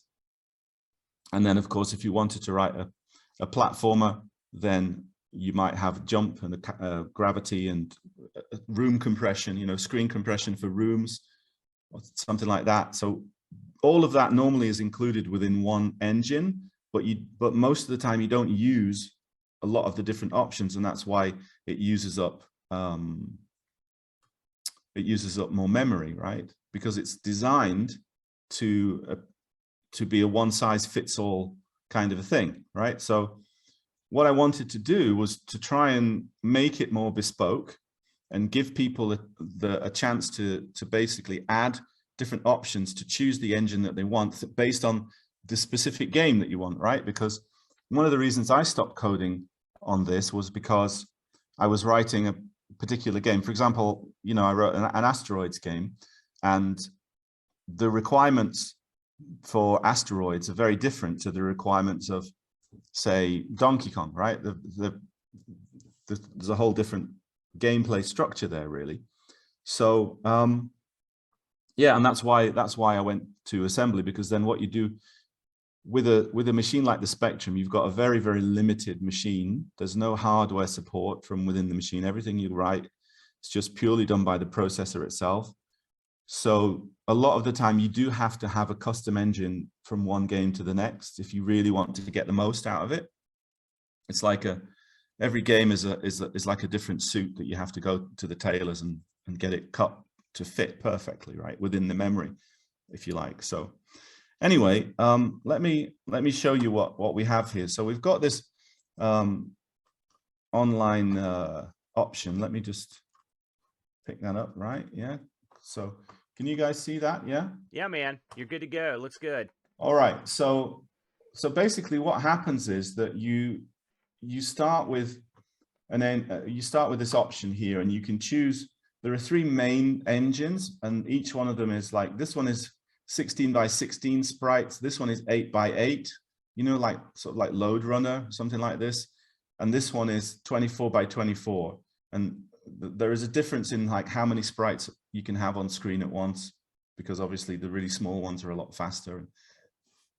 Depends on the kind of game you want to write. So you can basically pick like a base engine, and then there are various options. I won't talk about all of them, but there's like, you can have like more precise collision detection. Here you can have, this is something I call panels, which is like larger chunks of graphics, if you like. So if you want to have like Well, it's very useful for a front screen if you want to have a logo, but you can also use it for things like, you know, like in RPGs, maybe where you get a little bit of a cutscene or something like that. So if you want to have cutscene type things in your game, then you could do that. There are a few things which are more like patches that make the game easier, like start game by just pressing fire. You've got additional colors. You've got like a scrolling effect, you know, the push scroll effect, which is, it's not massively popular. I don't think it's great, but it's quite common in Spectrum games. Some people like it. Improved screen compression, various other things like this, right? So, and then particularly with the sprites, you can choose different options. So I have got code which will allow you to mask the sprites. That is to say they can be in front of the background, or you can compress them to be to take up less memory. So it does the shifting on the fly. So the sprites take up 1/4 of the memory by using lookup tables and maths to calculate. So for some of you, I'm sure that'll make sense. And different things like that. So each of those, if you imagine what you're doing is you're asking the engine to do more work. As I said, with the Spectrum, it's always everything is done by the processor, right? So everything you do, you have to consider the load that you're putting onto the CPU. So if you want to have, for example, the sprites that don't take up a lot of memory and are masked and can be in foreground and background, well, no, forget about it. It's not going to happen on the Spectrum, at least unless you only want, say, 4 or 5 sprites maximum. So you're always balancing and compromising here. If you want to have more sprites, then you're going to have them simpler. And if you want to have them compressed, then they're going to draw slightly slower. So you might not have as many on screen, but overall, you know, it's just a balance that you have to strike. And that's the same balance that you have to write, that you have when you're coding directly in assembly as well, right? So it's not slowed down by that. I should say that the original code, which I was talking about in the previous show, it uses something very similar to BASIC, but it's a little more simplified, and it assembles on the fly. So it assembles it within a memory bank, and then it effectively puts that into the Spectrum's memory, and it is running machine code essentially. It's not like BASIC, you know. It's fast. Not as fast as if you write it completely raw, because it's not as efficient, but it's fast enough for most games, as you'll remember, Aaron, the last time when we had you kind of running around and shooting Nazis and so on. But yeah, I need to be as fast as possible to match my real life speed.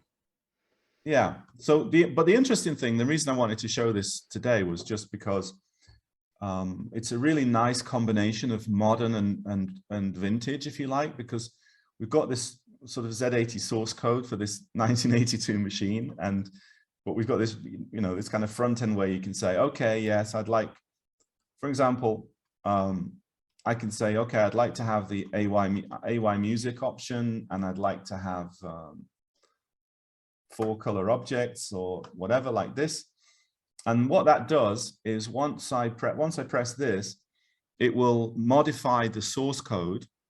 So there's like a default source code, and then this will just do got some, you know, like tags in the source code, which I think are just you know, comments, and then it will search for those, and then it will set the variables to turn them on or off in the source code, and then it runs that in you know, on the server, and then it creates a temporary tap file, and then I can just press this and download it, and then it will, and I can just click on here, and immediately then it will, which you won't be able to see, but I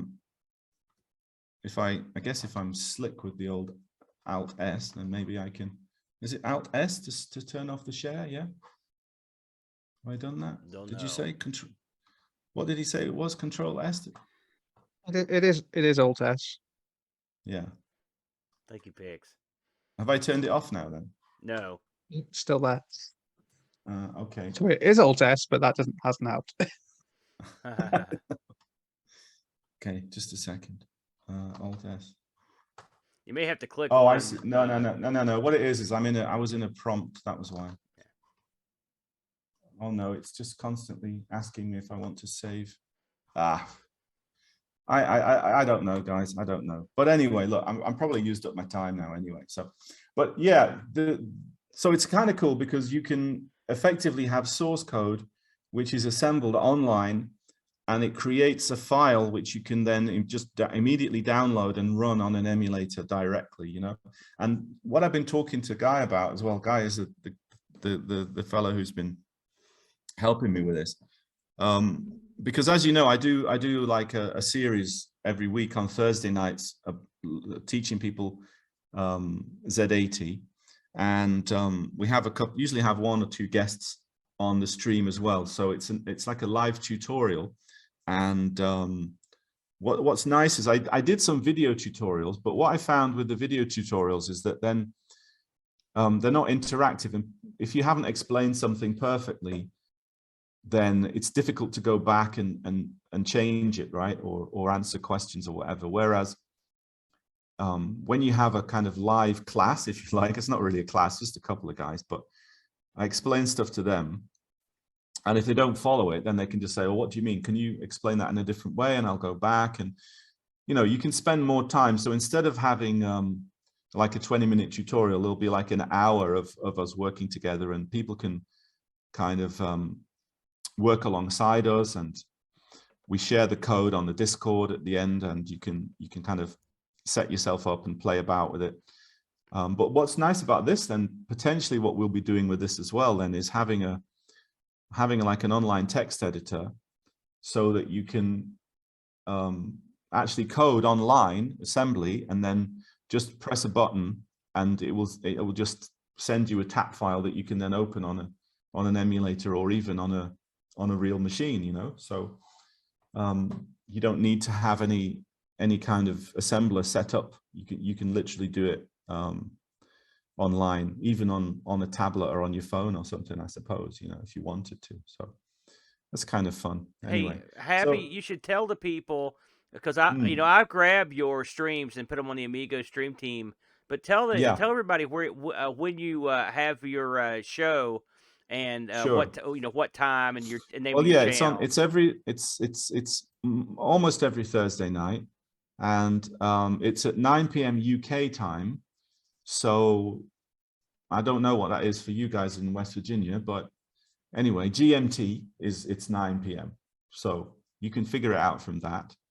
It's 2 a.m. for me, but that's all right. I don't mind. 4 p.m. 4 p.m. our time. There you go. Right, there you go. That was sorry, just I can actually show you there. Look, there's the screen, and you can see there that it's actually added the AY tunes there, so you can, and that's running in an emulator. So yeah, I mean, you can develop outside of the Spectrum, but it's kind of fun to be able to actually use the machine itself to test your games and run them. It's quite a good way of working. How much time does that, you know, I never thought I'd be asking a programming question, but Sure. How much time does something like that save you from doing that? I mean, I don't know if that's mundane, everyday stuff that you put in the program, but I mean, that front end, the little front end page, is just, what kind of time does that save you from doing that, you know, manually? What you mean to add? You know, when you had like this, all the web page, it had all the sliders, what kind of sounds you want. That's a time saving thing, right? To help. Well, no, it's not really. It's more for the fact that it's for people that don't know assembly, right?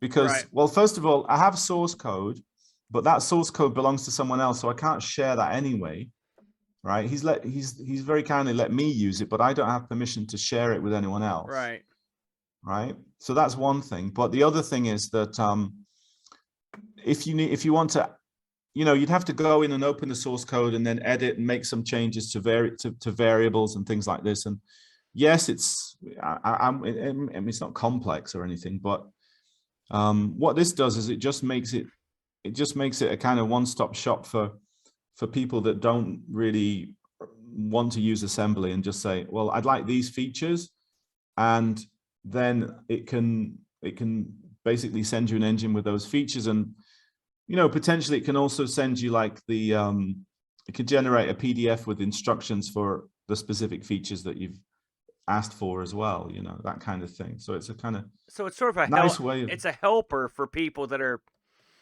trying to do this without you know, for people like, you know, that are trying to get into this, right? I mean, yeah. Well, it's not, this is the thing. I mean, I'm on when I'm on my stream, I'm teaching assembly. That's a totally different thing. Right. But this engine, this AGD thing, it has a pretty strong following for homebrew coders on the spectrum. I mean, I would say probably more than 50% of the games that come out on the spectrum use this. Really? You know, yeah. The reason that it's, I mean, they're not all, the thing is, a lot of the games are kind of similar. There must be more, you know, hundreds of fetch quest games, you know, right, of course. Sure. They're just these kind of generic things, because, well, that's kind of what I joke about, is because the reason it's nice is it basically, it makes middle-aged dreams come true, because there's all these guys who never made a game in the 80s, and they want to make a game and have it published. And, you know, it's an enabler in that sense, you know, but I can't vouch for the quality of all of them, really, but still a tool to help people that are limited on their ability to program. I think that's dandy, you know. And like you said, yeah, of course. I mean, look, it's a lot of fun, outlet. Isn't it? Yeah. Listen, those games, I mean, some of you know, I was a music promoter in the past, you know, and obviously John works with kids playing music and everything else. I mean, look, it's not always about how good the kid is. It's the fact that they're ready to get up and have a go, right? Sure. Well, here's the thing. I mean, you know? Like my big thing is these days is I try to create more than I consume. You know, I feel like if you're making something, you know, and you're using your creativity and you're expressing yourself, that's so much better for you as a person than just sitting back and consuming what somebody's already made. So I fully endorse this. Very good. I like it's active, isn't it? It's active. Yeah, it's active. Active learning is what I mean, I'm a teacher myself, so yeah, you learn a lot more from that. Hey, Happy, I want to ask you real quickly before we cut you loose. The last time we talked to you, I believe you were working on the ZX Donkey Kong. Have you? Yeah, How's that progressing?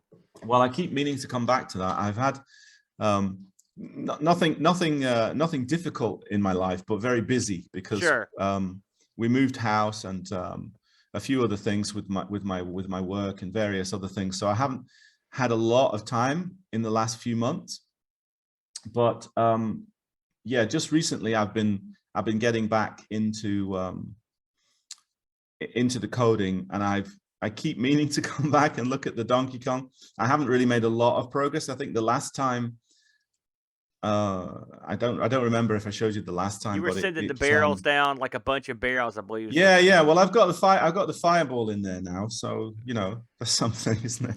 Hey, it's not a sprint; it's a marathon, my friend.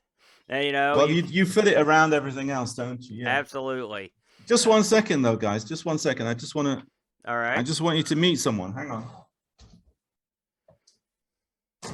Wait. It's gonna meet a broken leg. Cat or dog? Oh, look at that. This is Alice. Very cute. She's 3 months old, approximately. That's a sweetie. I've got a little black cat myself. Well, not that little, but we didn't choose her. She chose us. She just turned up at the door. So, how long have you had her? About 2 months. She was only about a month old. She was like the size of a lemon or something, you know, almost a little bit bigger maybe, but yeah, she's about 3 times the size now. Listen, and I always say you don't choose your cat chooses you. Yeah. Well, we're trying. We tried to find a home for her, you know, because we really didn't really know what we were doing, but we've kind of got used to her now, and we quite like her. So I think we're gonna keep her. That's dandy. And she's been on most of the streams, and she's a lot more popular than I am. I tell you that. Very good. Hey, I want to just real quick before we let Happy go, just one more plug. He is doing a ongoing programming series on his channel, and then I am archiving them on the Amigos Stream Team channel. So if you and they'll all get up there eventually. I think we missed one. We're gonna fit it back into the list, but we are archiving this. Yeah, well, I was on holiday. I went to Azerbaijan for a couple of weeks, and I don't know if that kind of. But if you're if you're interested if you're interested in like stepping up your skills or learning, like hey, go watch the videos in Amigos Stream Team on YouTube, and you can catch up, and then hop right in with Happy and whoever his guest is, and hop in. Yeah, well, we actually have two sections. In the first hour, we pick a recently released homebrew game, and I chat about it with the other guys. And what we try to do is, sorry, I'm taking up time here, but just quickly, what we try to do is, you know, a lot of times homebrew, it gets there's a lot of smoke blown with modern homebrew, right? So people, there's a lot of praise, but there isn't necessarily a lot of constructive criticism, if you see what I mean. So we don't kind of bury the games, but we look at them from a coder's perspective and talk about ways that they could be improved and things that because you know, I've been writing games or in gaming for 30-40 years, and the other guys worked in the industry as well, and so it's we have a good chat about the games, and normally we also have a lot of it's a little bit similar to what you guys do with Amigos, where you just talk about whatever comes up, whatever springs from the game, we'll talk about it as well. And sometimes we talk about Renaissance poetry, and sometimes we talk about Picasso, and other times we'll talk about Black Sabbath, who knows, whatever it might be, whatever comes up. It is just like Amigos, classics. Because me and Bo just talked about where truckers pee. Just on a couple episodes ago, so it's very similar. I remember, yes. That's the kind of cultural content you can expect from us. You got philosophy, programming, and where truckers pee. That's it. So I think it went beyond peeing. I can't believe. I can't. I just thought you just used the bottle. I didn't think there was anything more sophisticated than that. Listen, I don't want to give away my talk on ICC tonight. But please don't include a demonstration, for the love of God. Hey, listen. I think we need to reevaluate our advertising agreement is what I think we need to do. Hey, thank you, Happy. I'm glad you. I know welcome, it's late guys, over there. We appreciate you popping in and hanging with us, my friend. And again, yeah. Well, I'll stick around for a little bit. Yeah, I'll stick around for the next one, and but I won't stay too long because it's already 5:30 now. Oh my God! I hope I didn't overrun. Listen, you can't. No one can ever overstay anything. That's my motto. And you're just in time, because speaking of Boat's going to do the honors for me here. In fact, I'm going to let Paul set this up here. We're going to play. Paul made us a video. Why don't you set this up for us, man? Okay, yeah, I actually thought I'd be in bed by now. No. I know, that's why I recorded it, because I thought, I'll be long asleep. But no, so one of the things I wanted to do, obviously being from the UK, I grew up, my first home computer was the BBC Micro. And I think because it was such an expensive computer, it didn't really get into a lot of households. I was really lucky that my parents bought us one, and we had it as our first family computer. But it's a really underrated games machine. And I think had it been a lot cheaper, or and been in a lot of homes, it probably would have done a lot better. So I just wanted to give the BBC Micro a little bit more kind of love, as it were, and just show off basically some. You'll see in the intro, basically. Because it was so expensive, you didn't get a lot of arcade ports, like official ones. You got a lot later on, funny enough, as it was kind of dying out. But there are a lot of really class arcade clones that I played a lot of, and I just did a video about some of those specifically. I could have gone on for hours, as it turned out, so I had to kind of chop it all down. But yeah, that was really it. So very good. Hey, real quick before I take you off spotlight, what shirt is that? Because it's killing me. Oh, it's actually my pajamas. Look at that. Oh, it's in your Pac-Man PJs. Are they footy pajamas? No. Sorry, just literally, I've got t-shirt and shorts. That's it. So. Sorry, Boat was hoping. I'm sorry about that, Boat. You know how it goes. I do love my footies. Yeah. Well, Boat sounds weird. Boat's going to be my arbitrary buddy here to play these videos for me. So, Boat, can you cue that up, and we'll fire that one up? This is Bajaco's. Absolutely. This is Bajaco's video. Take it away, the Boat.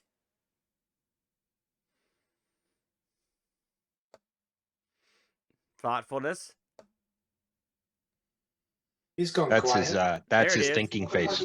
There it is. The BBC Micro and some of the awesome arcade game clones I played as a child. Turn it up a little bit, Boat. So I'm not going to go too deep into the history of the BBC Micro. That's already been covered a shed ton online, and those people do a far better job than I probably could have. However, Acorn went on to form ARM, and if you know your hardware, you'll know that the ARM processor has taken the world by storm and pretty much runs everything from the mobile phone in your pockets and to pretty much every emulation system that isn't FPGA based. So there is a direct lineage from this BBC Micro all the way up to all of the emulated retro gaming systems that filled people's shelves, boxes, drawers and TV stands. And that concludes today's history lesson, so let's crack on with the games. Ah! Yeah. Now this is Snapper. It was published by Acorn Soft, and as you can see it's clearly a clone of Pac-Man. Now the maze shape is different and it's missing things like the cutscenes, but that doesn't stop this one from being a highly playable game, and it's one that I kept going back to time and time again. Even though it's not exactly the same, it is close enough to the original Pac-Man and received a legal smackdown, forcing Acorn Soft to change the game.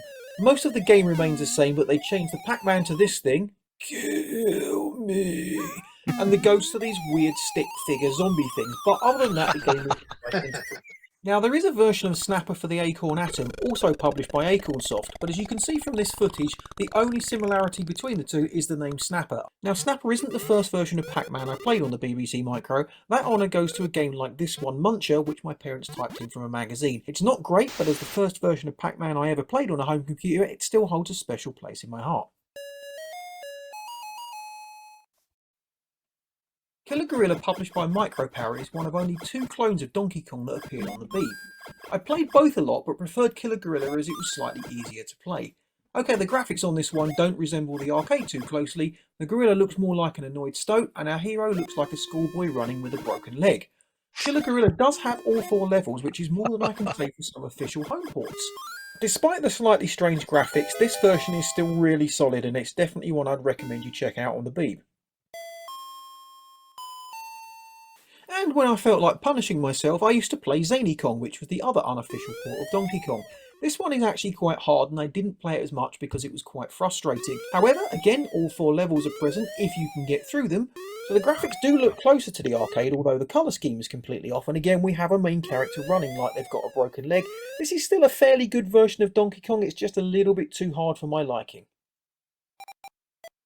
So yes, we're looking at a clone of Space Panic. This one is called Monsters, and it was published by Acorn Soft. So weirdly, I didn't know that Monsters was a clone of Space Panic. In fact, I didn't even know that Space Panic existed until I discovered it through MAME emulation many years later. That said, now that I've played Space Panic, I can honestly say that I still prefer Monsters because for me, Monsters was the first version of the game that I ever played. It throws all the same stuff at you that Space Panic does, it's fun, it throws lots of monsters at you, mutated monsters, and really it's a good version of Space Panic even though it's not an official licensed port. And as a quick aside, the version that we used to have when I was a kid had a weird bug where you could dig a bunch of holes and in a half hole, tap one of the red monsters through and it would fall through, land in the half hole and then turn into what we would call a bucket of blood. I have never been able to recreate this on any version I've played since, so if you have that version, please send it to me because I would love to see it just to know I'm not going mad. So this is Mr. E, or Mystery if you like. This was released by Micropower, and it was written by a guy called Adrian Stevens, who wrote a few really good arcade clones for the BBC Micro. The word Arcade Perfect does get bandied around a lot, but if you'd slapped an actual Mr. Do license on this and sold it in a box, most people would have been very, very happy with this. So why this never actually made it as a licensed game is beyond me. Pretty much everything is there, the graphics, the sound. The only thing it suffers from really is a little bit of slowdown when the action gets a bit heavy, and it is missing the stat screen at the end before you loop back round to the first level, but other than that, this is rock solid. And if you like your Mr. Do's, this is one I would recommend checking out, and not just because it's a BBC Micro game. And this one is Mr. Wiz from Superior Soft. It's not a bad clone of Mr. Do, but when you put it up against Mr. E, there is no competition. So the Beeb had many Defender clones. This one, which is called Planetoid, is probably the closest to the arcade you're going to get on the system. And if you're new to the Beeb and looking for something to play and you like arcade games, check this one out, it is awesome. So this game was the other one that got the cease and desist from the original copyright holders. It was actually originally released as Defender and then later released as Planetoid. Weirdly, I only found out it was released as Defender a couple of years ago. I'd always known it as Planetoid. So this is Death Star from Superior Software. It's a clone of Sinistar. Again, another really good unofficial clone of an arcade game. All of the gameplay is there. The only thing that's really missing is the terrifying voice samples. But another great one that should have been an official licensed port.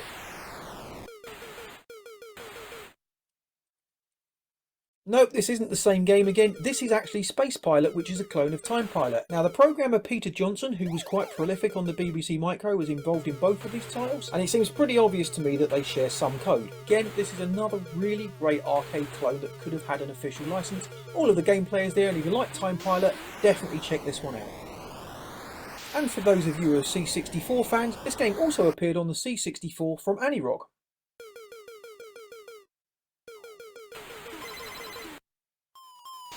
Up next we have a Scrabble clone. This one's called Rocket Raid from Acorn Soft, and I really enjoyed playing this. Although, word of warning if you're going to check it out, this thing is rock hard, and I think in the many years that I played it, I completed it maybe once, possibly twice. This thing throws everything at you. All of the game is there, and the mazes at the end are frustrating as heck. Another Micro Power one next. This is Bumblebee, clearly a clone of Ladybug. Unlike Monsters, I didn't actually realise that Ladybug even existed until many years later. Although, unlike Monsters, I actually do prefer Ladybug to Bumblebee. It doesn't actually make Bumblebee a bad game, it's just that I actually prefer Ladybug. Coincidentally, somebody has actually released a port of Ladybug for the BBC Micro. It's not a commercial release, so it technically breaks the theme of the video, but I thought it was worth mentioning because it's excellent. So this one's going to be a Frogger triple whammy. The first one is Hopper from Acorn Soft. Really solid, really playable, great version of Frogger, although the logs look like pencils. Ah.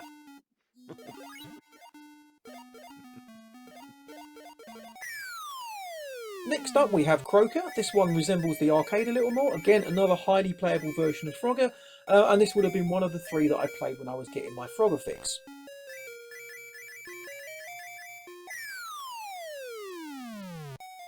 Lastly, we have Froglet. Now, I did play this back in the day, but coming back to it all these years later, I have to ask myself the question, why did I play this when I had Hopper and Croaker to play? I honestly can't answer that question. Okay, so I've got about a minute and a half left. I've still got a whole bunch of games. I'm probably not going to be able to fit all these in, so I'm going to shut the hell up for the rest of the video. Yay, everybody say, and just let you enjoy some of the other games I used to play a lot as a kid. These are all arcade game clones, and I think they are excellent and worth playing. And if you want to check all of these out for yourself, you can go play them right now at the excellent bbcmicro.co.uk website, where you can play all of these games and more right from your browser with no setup needed. Thank you very much for watching.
Very cool. What do you think of that, Bode? Listen, I've never been a huge fan of the BBC Micro until right this second.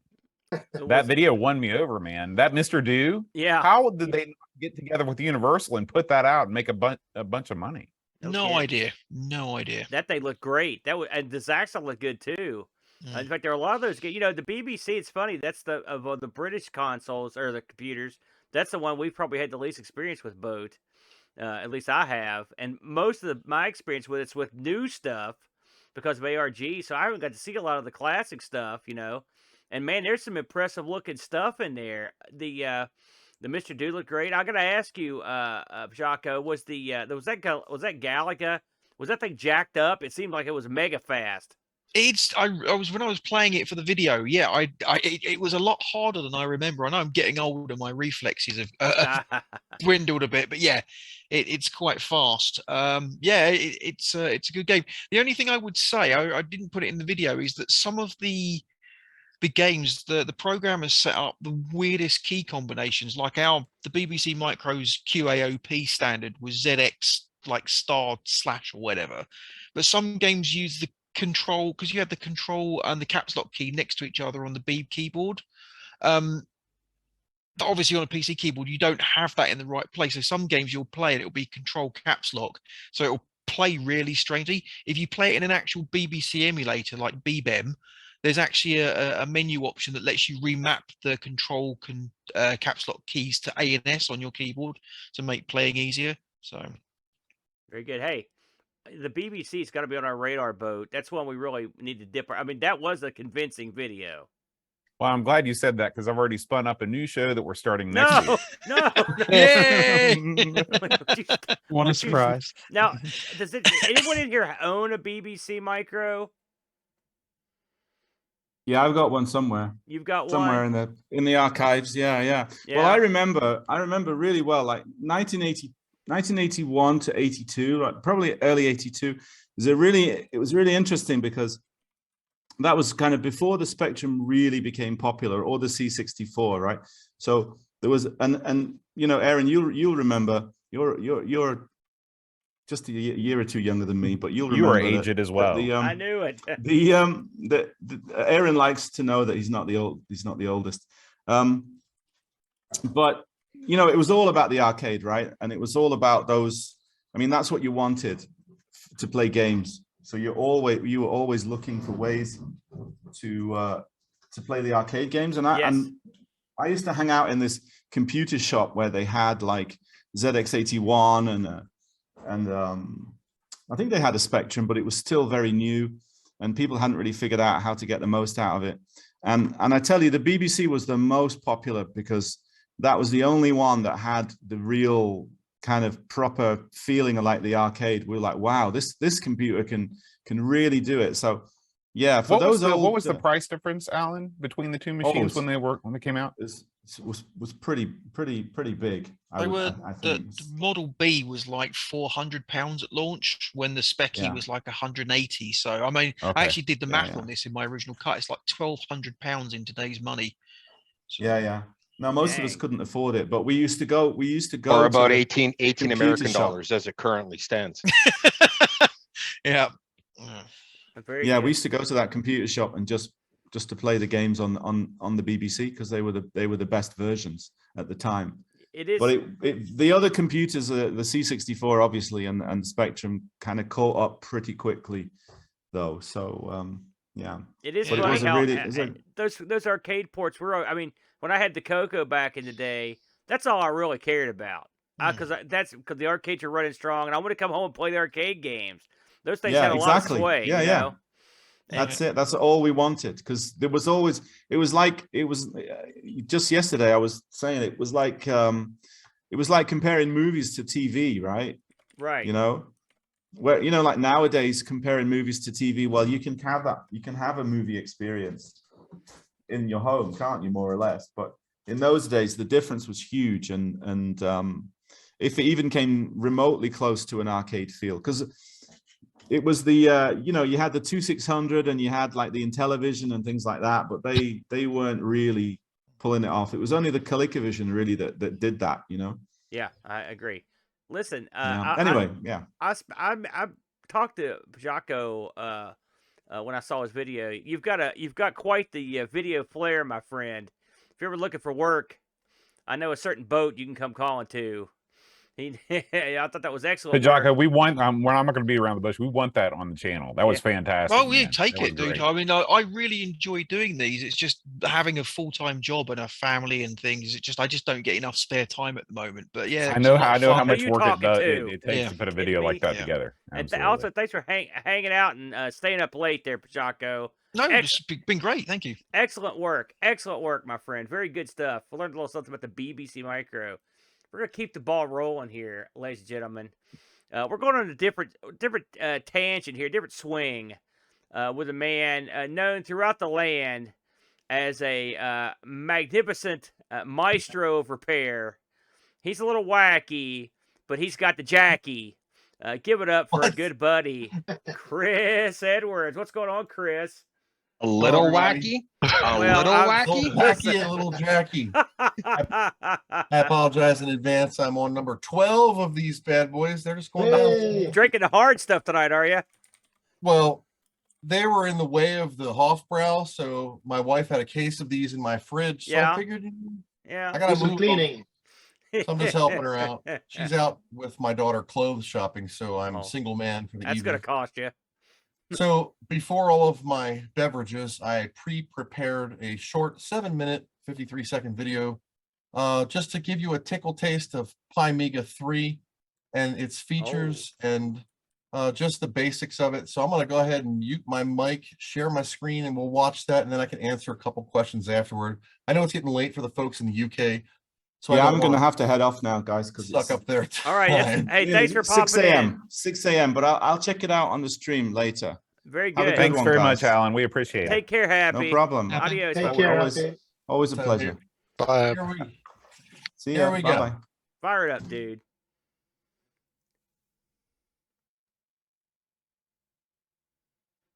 Hi everybody, this is Pymiga 3. What's different in this version is it has been developed on top of X Windows. Can you hear it? Yeah. So you get the benefits and flavors of being able to kind of daily drive this thing. Yeah, is it an Amiga OS clone? It is. Pymiga 3 is built on Scalos Workbench replacement. It is not your Commodore Amiga OS, but it's my take on what it could have been. Right here, we have a new menu bar at the bottom. It starts off on the right with iGame. Of course, this has the latest Zeb Elwood pack of games. Currently, there's 4,286 games. They are sorted by directory, not by slave file, so you don't get all the alt. There are different language versions, though. Next to iGame is what I call iDemo. It is iGame with the demos. And I've added some of my personal favorites in here. They will play as totally fine. This will play anything up to a 060, basically any demo you can toss at it. Next to that is the Frogger movie player, where you can play some MP4s. Just, you know, this is the Eric Schwartz animation, wonderful job. The Amiga song, you've heard it before. Next up to that is Amiga Amp, which is a MP3 player. Comes with a little bit of a taste of a tickle of some MP3s. I change the MP3s with every version. Next up is Shapeshifter, where is Mac emulation, of course. This will emulate a 60 to 40 FPU MMU Macintosh System 8 machine, which is openly available from Apple now. You can download these old discs from System 6 on up. Are we done there? No, we have games. You want to play Warcraft 2? Go ahead. It's totally capable of playing a game inside of emulation, Warcraft 2 Tides of Darkness. Start a new game. Yes, we'll do the orcs. And you get the whole, this is it. This build 4 barrack. You can play the game. This is on a Macintosh, currently in 640 by 480. Now this does have full stereo sound. When this is done, you'll be returned to your Mac. You can close any windows. There's additional programs, games, utilities, and fun. Just in here alone, choose the word special and shut down. You're instantly returned to Scalos. Snoop DOS, Commodities Exchange, JIT. You can customize the JIT loader of Amaberry. Of Of course, directory Opus, we all use that as a file manager, know and love. And mounter, which will mount any HDF, ISO, ADF image. Next to that, we have SMB mounter from Rob Cranley. You can mount your network drives on here, SMB 1.0 or whatever.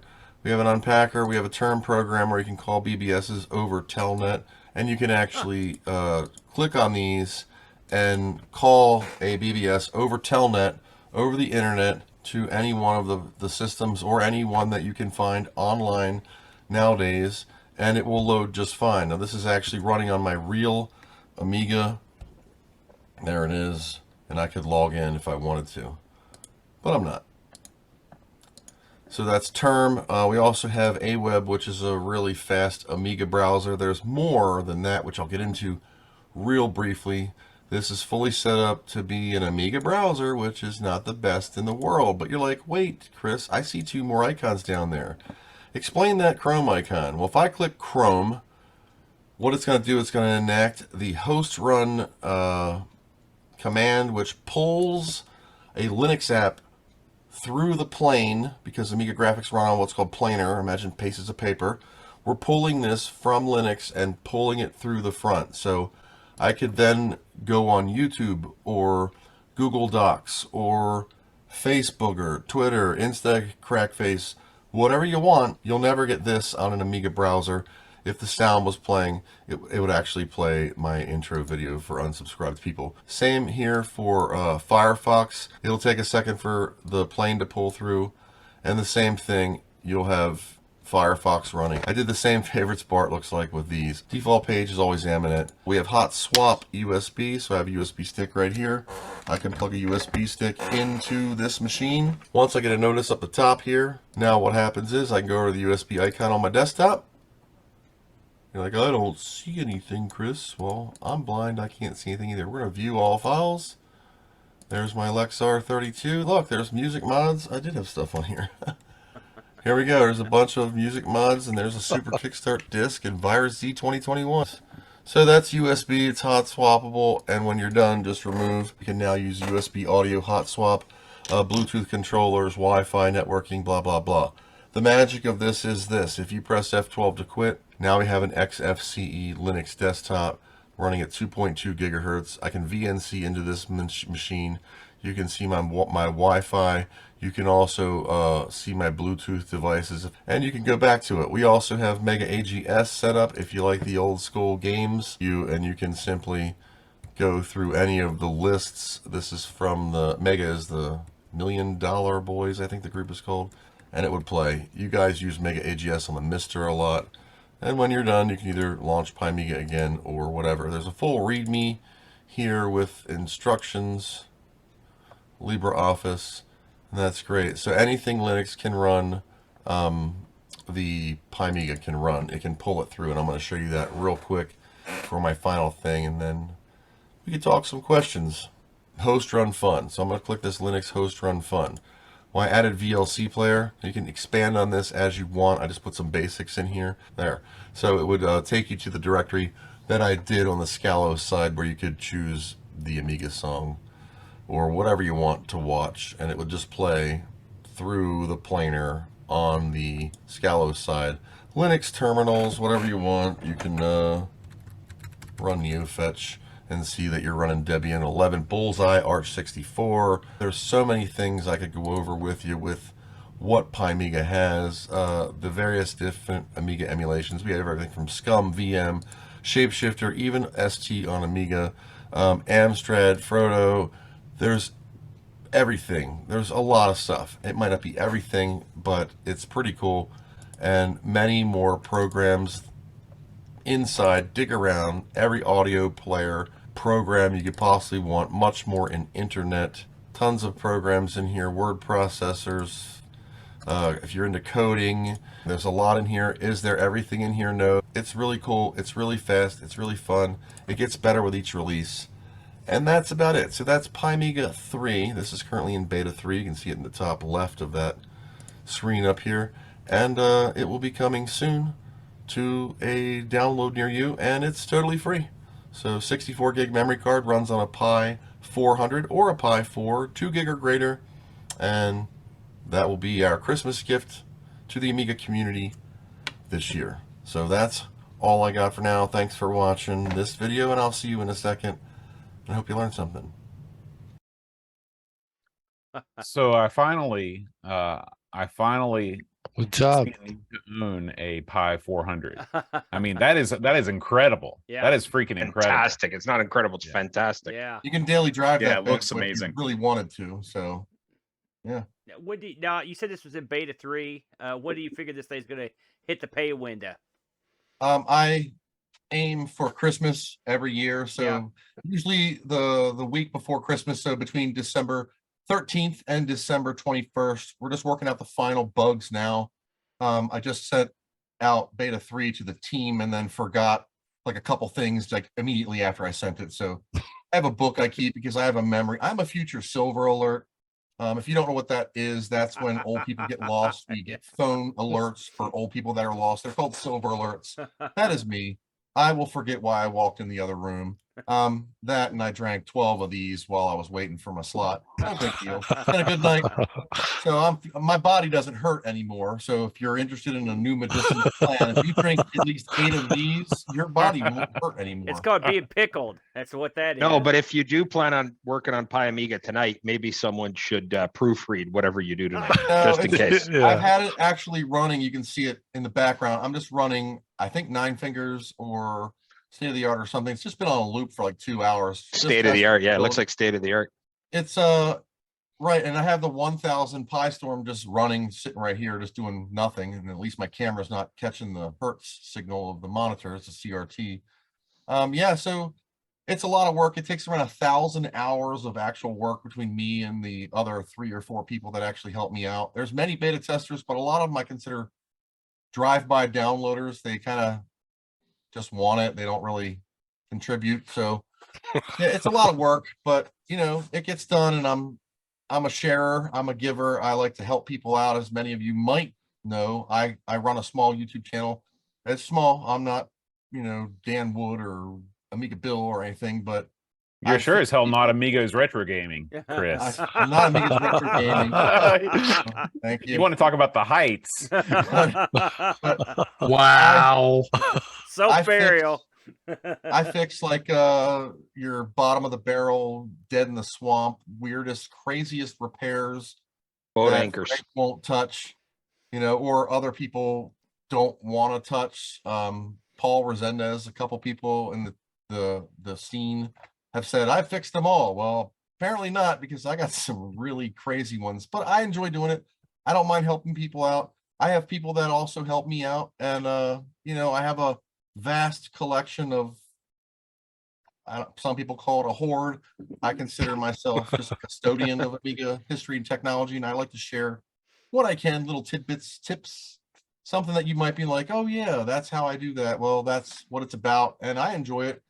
So I'm still repairing stuff, and I do that regularly on my channel. I have some really cool hardware, new stuff coming out soon, but I'm just getting over my fight with Corona. So I had coronavirus for 3 weeks, a couple weeks ago. I'm fine now. That was the worst I've ever been sick in my entire life. Yes, I was vaccinated. Yes, I was boosted. Your mom, Commodore vaccine, whatever. It is what it is.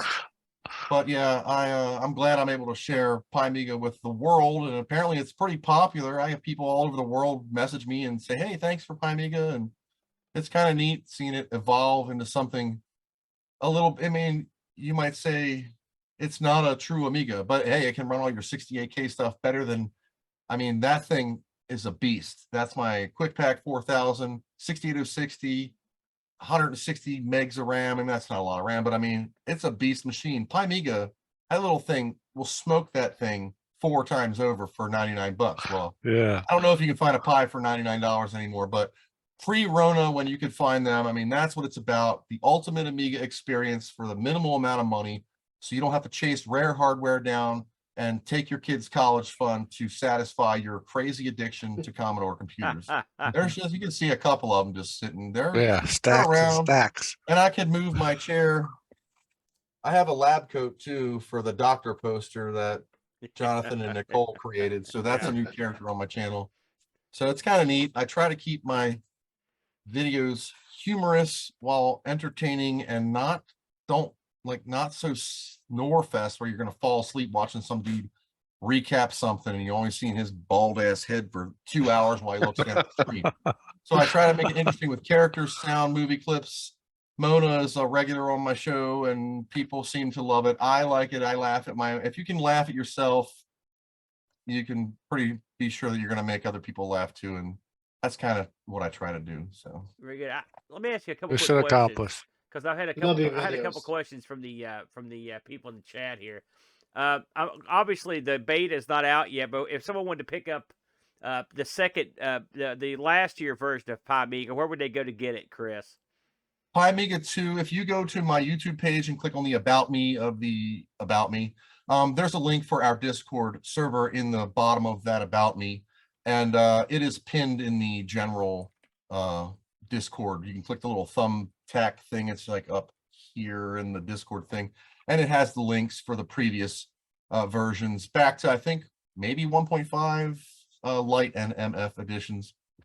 So what were the big differences between this year and last year in terms of what did you change? What did the team change between the versions there, Chris? Well, what happened was, I mean, I put 2 out, and then I really liked Pi Amiga 2 because it was the first 64-bit version of the emulator. Now it runs on Amaberry, which you may have heard of that emulator before.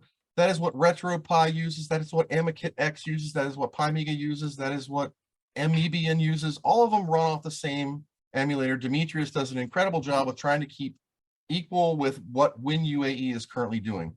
It's ARM based, so it is the de facto browser for ARM for emulation of the 68,000 processor.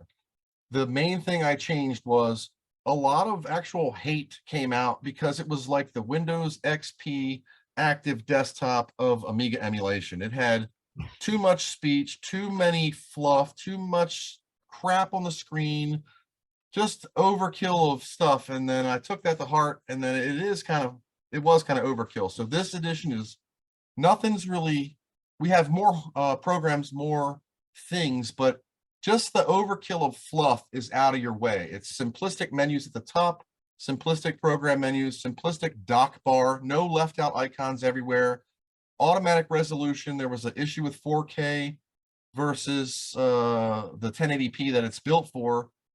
So now it's also with 3.0, it's backed with XFCE X Windows on top of Linux, but it doesn't actually, you'll see when it comes out, it kind of the Pi Amiga OS loads on top of everything. So you don't see X Windows until you choose to quit. If you wanted to set up your Wi-Fi or set up Bluetooth, which is now functional. I tested PlayStation 4, PlayStation 5 controller, Bluetooth to the Amiga emulation, playing different games, and it works very well. So there's a lot to it. USB hot swap. You can even do, like, many people, I'm sorry if I'm babbling on, if too many of these tell me to shut the hell up. The main concern with Raspberry Pis is they were not meant to be like this mainstream computer. It's not Windows 11. The Amiga OS is 35 years old. So Pi Amiga is meant to bridge that gap between the ancient and the new, what it shoulda, coulda, maybe might have been, just my vision of it. The idea is to have modern browsers, modern stuff that the Amiga could never do, so you could kind of enjoy both worlds. And it's a fine line, and it's hard to kind of please everyone without turning into Morph OS or Apollo OS, or now we have Caffeine, which is an offshoot of Apollo from Pedro for real Amigas. So I don't know, it's just something that I like to keep doing, and I hope to keep doing it for many years to come. So How do I would like to know, in summary here, how do you keep from sleeping? Because I mean, I don't know how you possibly do all this crap. Well, and I see your channel. I just watched. If you haven't watched Chris's new video, and I know you filmed these months in advance, but where he's going through and troubleshooting, was it Amiga 3000, I believe, right there. and it was ludicrous. I mean, I've done a bit of troubleshooting in my day, but this is the kind of troubleshoot where you sort of pitch it out the window. And I know this was something that took you quite a while. Where do you have the time to dip in with the team on something like this Pi Amiga project? I mean, What exactly are you putting in your body, Chris? We're worried. Cocaine. Okay, that explains it. Fair enough. That would explain your No, sleek physique as well. No, yeah, my round shape. Chicken tenders and bad food. No, a lot of times I just burn it really bad. I do work a full-time job. I'm a network engineer by trade. Stunning. And I have a couple other like secondary jobs where I do online for like bookstores, networking, just stuff like that. So in theory, I work 2.5 real jobs. I'm a dog dad, cat dad, husband, almost said wife. husband, Don't father, tell your wife whatever. that. Yeah, husband, father. And I do a lot of repairs and I do a lot of reviews and Amiga stuff in general, plus Pi Amiga. I basically don't sleep that much. I sleep from 3, maybe 4 hours a day. That way I can get 20 hours of actual work into one day. The only problem with that, I'm 54 years old now. Yeah. I can do that for about 7 to 9 days and my body shuts off. And then I have a recovery day and I do it again. People say it's not healthy, but neither are chicken tenders and these things. And if you're going to go out, just go out and enjoy your life. And in case you haven't noticed, I kind of like Commodore just a little bit and I enjoy it. And I hope you guys enjoy it too. We do. Very good. You know, listen, people like us can spot our own kind. I'm a non-sleeping old idiot myself, and I'm sure someday we'll meet like a couple babbling morons at the old folks' home and wonder where the hell we're at, because I can see it coming. I'm very similar, so I can relate to that. Listen, that Wait, project. this isn't bingo? No, this isn't bingo. Frank knows. Wheelchair modification. Yeah. Okay. And one last thing, real quick, and all the quote free pairs I do, I get parts with help from my Patreons. I'm not toting saying Patreon me, but because of all of you guys and your support, including my own wallet and PayPal credit, I am able to afford the stuff. Like parts are not cheap. Frank can attest to this. He repairs stuff too. This is 1,000 capacitors of a really good brand. Oh, man. And you know they're not cheap. They're like $1 a pop. So things add up when you're repairing people's stuff. Commodore chips are not getting any cheaper. Neither are any retro platform. So finding like my tower down, well, you can't see it because my fat body's in the way. There's another 3,000 tower. I don't know where the camera's pointing, down behind me. I had to buy a Super DMAC 02 and it was close upwards of $300 to replace my own part. So of course I paid for that myself. All of my Patreon money, 100% of it goes to parts and the cost and time it takes to repair these things. And like that tower there took 2.5 months to repair. So very good. Yeah, Chris, tell everybody your YouTube channel one more time, my friend. Chris Edwards Restoration. There it is. You or head just on over Google there. Chris Edwards Pi Amiga. I'm like one of the first links, if not the first link. So yeah. Yep. And I'm very pleased with Pi Amiga 3. Even Doug likes it right off the bat, and that's a good thing. And he's down there. He'll put it through his paces. Thank you for taking the fluff out. I appreciate it. So, and that's what we need. It is still in beta. Not everything's perfect, and it will never be perfect because emulation is never perfect. But every release, we try to make it just a touch better, so you'll hang on for the next one. So we're already working on Pi Amiga 3.5. Very good. Oh God. I don't trust it. I don't touch any software or hardware until it's ran across the desk of our buddy Doug there. Because I think Boat doesn't do it unless it's $20 or less. That's right? True. This is also free. true. $20 or less. Also free. You don't need to buy it. You don't need to pay for it. If you've bought it, you've done yourself wrong. And there you go. There you go, Boat. Free all we ask is that you legally purchase your ROMs either from, you can get them for like $1.99 on the Google Play Store, the Amiga Forever Basic Pack. You can buy your ROMs from any reputable dealer. Frank, I'm looking. If he's right to the right of me, I think that way. There you go. You don't want Cloanto coming after you. Don't send a couple guys your I'm way. not getting into that, but those things have already happened in 2021. So yeah, I've been called a lot of things. Reputable has never been one of them. There you go. There you go. Good. Your authorized dealers of ROMs, you can get them from Cloanto. It only needs an Amiga OS 3.1 1200 ROM.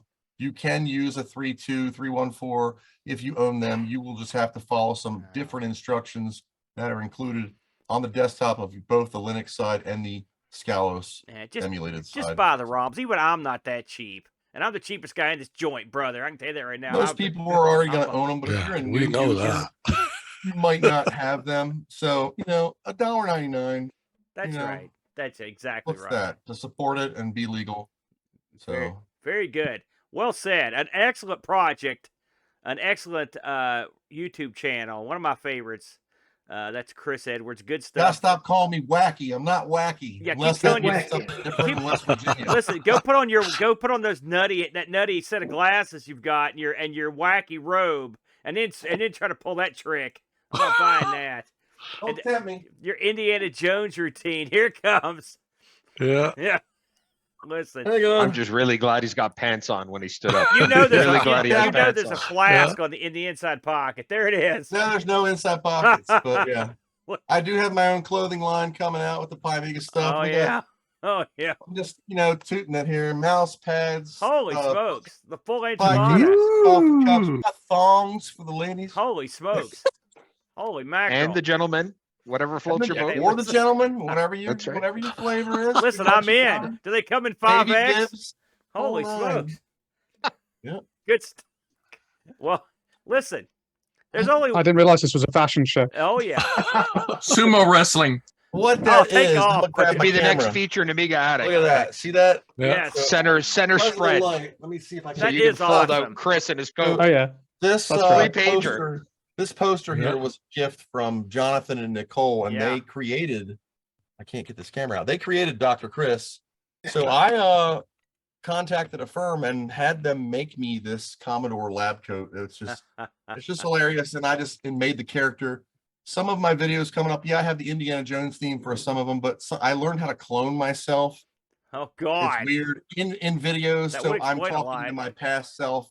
It's kind of neat. I'm not an expert filmer. My video editing is just on par with garbage, but I hope it's entertaining and enjoyable enough to make you laugh. No, I really can't wait to see that. That's great. Great stuff. Excellent. By the way, I love the poster. I saw that episode and it was very cool. Yeah, it's a very good nice. poster. Really cool. Well, good stuff from Chris. We're going to shift straight down the globe from Pennsylvania. I mean, way down. To talk to our good buddy, one of my good pals, has been a friend of ours for a long time, from down in Australia, our good buddy, Graham W. Vebke. Graham, what is going on tonight, my friend? How's everyone? My contribution is going to be quite lame compared to everyone else because it's really just a show and tell. I haven't prepared any videos, or I'm probably not going to inspire anyone to install Pi Amiga or anything good like that. So I just wanted to show a couple, let me call it AGA Mark II, because it's Australian Graham Apple is my AGA name. So I've got some boxed Apple II stuff that I've picked up, again, from my father's collection that he's letting me take, which is really good of him. Oh, that's my game. Box. That's my game right there. Electronic Arts with the original price tag, $25 Australian. So it probably would have been, I don't know, $14 American or something at the time. So I've got to get used to this camera. I quite enjoy the fact that it's got, all these extra artworks and stuff that you just don't get anymore. And this has got all the warranty cards and stuff as well. So I haven't tested the discs yet, but yeah, I'm looking forward to trying that. I'm still trying to get my Apple IIc fixed. It's got a RAM problem, I believe. And those RAM chips are very hard to come across at the moment, unless you pull apart another Apple machine, or you get lucky and someone's selling them. Hey, that just before you move on, I love that game so much. I got to chime in. Oh, I'm it's the fantastic. Oh, I I'm the like the biggest. first I like Archon it too. more than the first one. It's Yeah. so fun, and I don't know if I've ever seen the action. I think you're showing me the box. I never really looked for it. I've never seen this in the wild. Free Fall did those the Archon games, and those were Yeah. pivotal games in the early days of a lot of computers, including Amiga. And I just think Yeah. they're great. And I think Archon 2, I think people looked at it and they got kind of spooked. They're like, this isn't like the first one. What happened? What do I do? If you haven't played Archon 2 Adept, you should give it a try because it is far and away, I think it's the best and most fun of the series. And that's a great, that you're a very fortunate man, Graham. Graham, before I forget, because I'm not quite at Chris level of alcohol, but I've had quite a bit. I have Okay. 4116s and 4114 RAM chips here. Send me an email Oh, and I'll do send you? you what you need. Okay, cool. Bam. There it is, Graham. Great That stuff. was back when EA did the proper kind of vinyl kind of boxes rather than your big boxes, and they look beautiful. Really Yeah. nice box Yes. art. on I'd them. love to have a full set of those. I love those. Well, I have another one. Oh, Another EA one. Of course, Hey, that's our boy. yeah. West Virginia West proud. Virginia. West Virginia man himself. Yeah. That's right.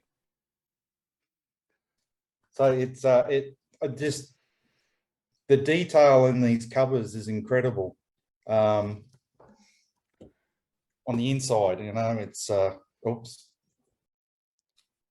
They were really, they were selling the full package, EA was. I Absolutely. mean, everything from, the artwork to actually like trying to introduce the designers as artists. That was sort of their MO. So they always put really nice pictures of the designers in there.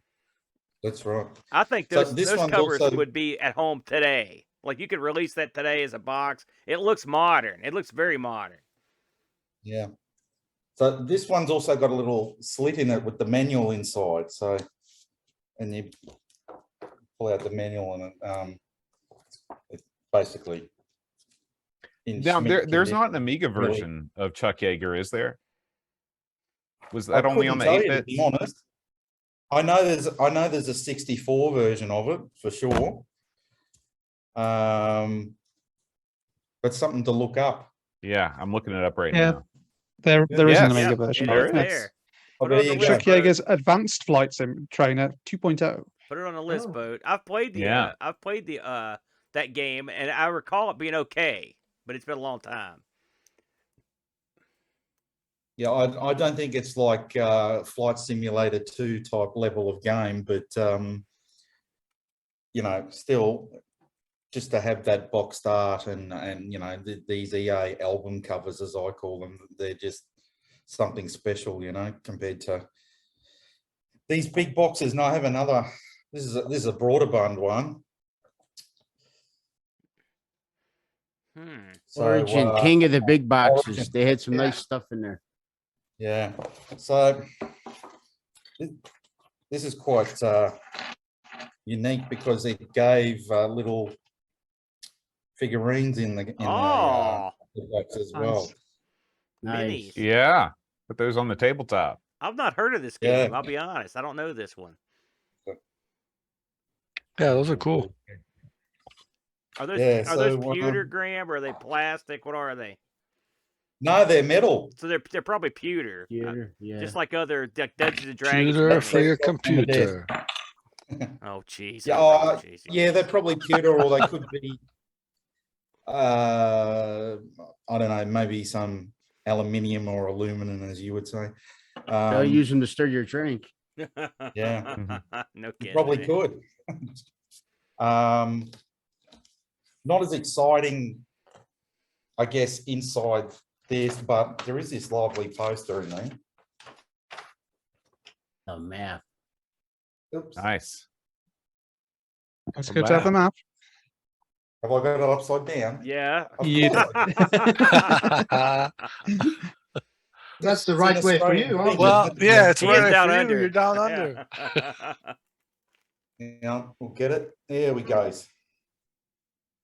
So I assume this is a layout of the areas that you have to explore in the game. I'm not actually familiar with this game myself either, but it was there, and it comes with like a little sort of mini novel, which was common in those days, wasn't it? To give you a bit of background on the game. to try novella, and the mix it a infamous little bit. novella. Yes. Yeah. But the novellas are cool, Bode. Come on, because Well, that meant they were putting a lot they're more really thought not into it. though. No, but I mean, I think just even the effort is great. I think. Well, that's like patting a kid on the head. Your effort was great. Listen, Bode, you negative Nelly. my God. I'm putting these over.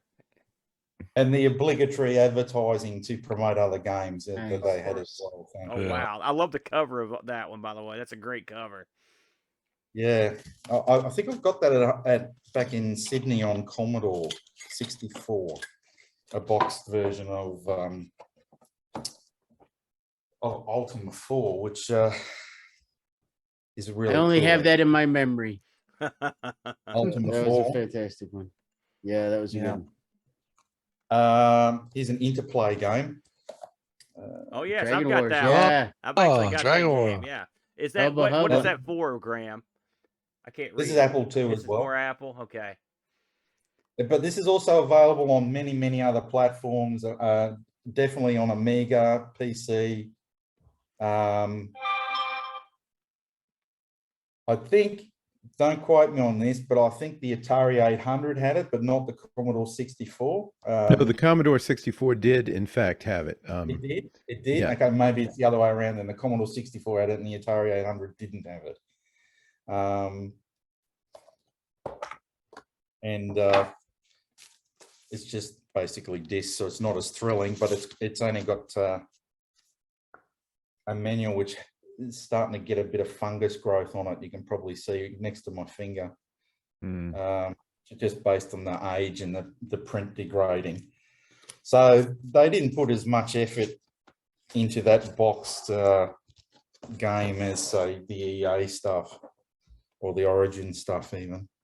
The game was made by the same team as the Bard's Tale 3. Rebecca Heineman coded it, and Kurt Hayden did the music. But it's, I think I actually talked to Rebecca Heineman at a conference, and she said that that was where Bard's Tale was going. But I think Interplay lost the license or something. Yeah, they pulled the license. Yeah, and so they have a game called Dragon Wars that doesn't actually have any dragons in it. Yeah. Nice. That's the inside skinny for Pack Billy. Well done, dude. Yeah. Okay. Last thing that I'm going to share is a book that I've been reading, and you can either buy this as a soft cover or it's $11 Australian on the Kindle store. So I assume it's going to be less in your currency. It's by the same fellow that wrote the Atari 800 and the Atari ST books that I have been reading. And it's basically a history of PC games. There is a bit of a focus on role-playing and adventure games. It mentions Rogue and things like that. It's interesting. It's the same level of quality as the other books. So if you want another reference, It's Jamie Landino, right? Yeah, Jamie Landino book. Yeah, he's a great guy. The dates on that, what was that? It was 87. What was the date? 87 to 94. See, that's a prime. I bet that's some good stuff in there. And so you found this to be pretty entertaining so far? Yeah, I'm only about 25 pages through it because I only just recently got it. But let me see if I can find the table of contents. That does call to me because I was playing PC games. That's the little window where I play a lot of PC games. And I mean, it's a mixed bag in there, especially if you're an Amiga fan. But I mean, there was some stuff on there that was unique. That's for sure. So it starts off with the PC Junior and talking about. Oh King's no, Quest. not the PC Junior. That means they're going to move into the Tandy. They've got to get into the Tandy. It's and just then it goes into EGA and the Tandy 1000. Yeah, woo! And then it starts talking about Space Quest, Sid Meier's Pirates, Leisure Suit Larry, Bard's Tale, Thexter, which you just covered recently. Yeah. Ultima 4. Elite, Maniac Mansion, auto dual. So, and then it goes into the VGA, talks about the Roland MT32. VGA, the issue with sprites in 2D. Then the rise of CD-ROM games, and starts going into Comanche and June 2 and all that sort of stuff. So yeah, it's about 340 pages. Not small text, which I appreciate with my 50-year-old eyes. Yeah. And where'd you get that at, Graham? But I bought this on Amazon. Oh, but, Amazon. Okay, great. You can probably get it from any good book retailer. And there's a Kindle version available too, if that's more your thing. You prefer the digital versions of things.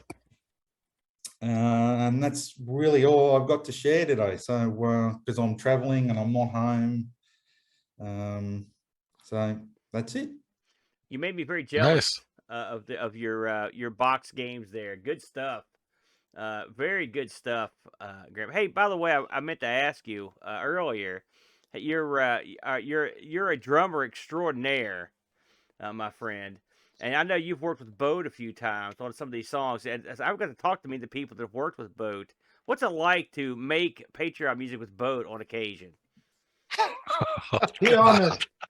I gotta know. I'm a terror in the studio, aren't I? Graham? Is he a diva? Take 412. Oh, it's just like that Whiplash movie. Bites over the top of me with the cane. Quincy Jones of our generation. I knew it. Yeah. I love it. I love it. No, actually, it's very seamless, and I have a lot of flexibility, basically, to do whatever I want. So I cannot complain, and I've been a bit slack lately, not having time to contribute as much as I would like to, with life getting in the way of things as usual for everyone. Oh yeah. But I'll do some recording again soon and try to make it sound at least half decent. Now, I gotta ask. Bo is a very patient band lead.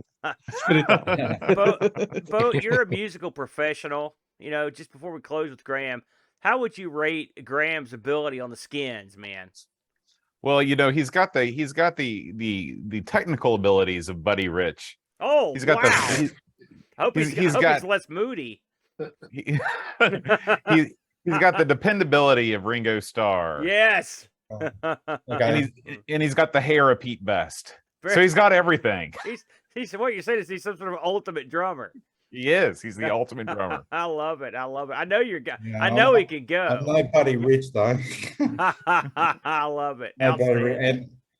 Yeah, I'm nowhere near as good as Buddy Rich, but I'm also not an asshole, so I guess that. There you go. I'd go more like make it Neil up in Peart congeniality than I would Buddy Rich. I'd stick with Neil Peart, but that's just me. Well, you are Canadian.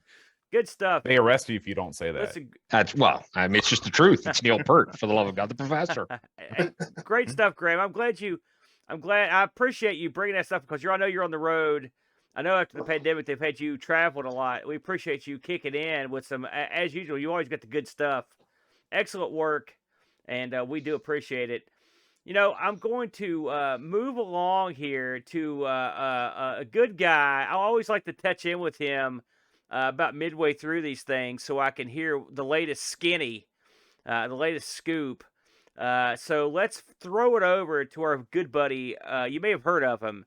He represents an outfit called RetroRewind.ca. It's our buddy Frank. What's going on, Frank? Hey, I've never had anyone use the word skinny in me ever, but I'll take it. I'll take it. Do I owe you money? I'm not sure. Well, I mean, listen, we'll talk later. We have been incredibly busy. I think we've still got probably 7 to 8 weeks worth of repairs to do. As I think some people on this call, I think we might still have some people's equipment. Some people might have just gotten it back recently. But, I just got mine back. Yeah. So we've been busy. Let's just put it that way. Okay. So let's see. We are working on the World of Commodore, which I touched a little bit about earlier when David Pleasance was talking.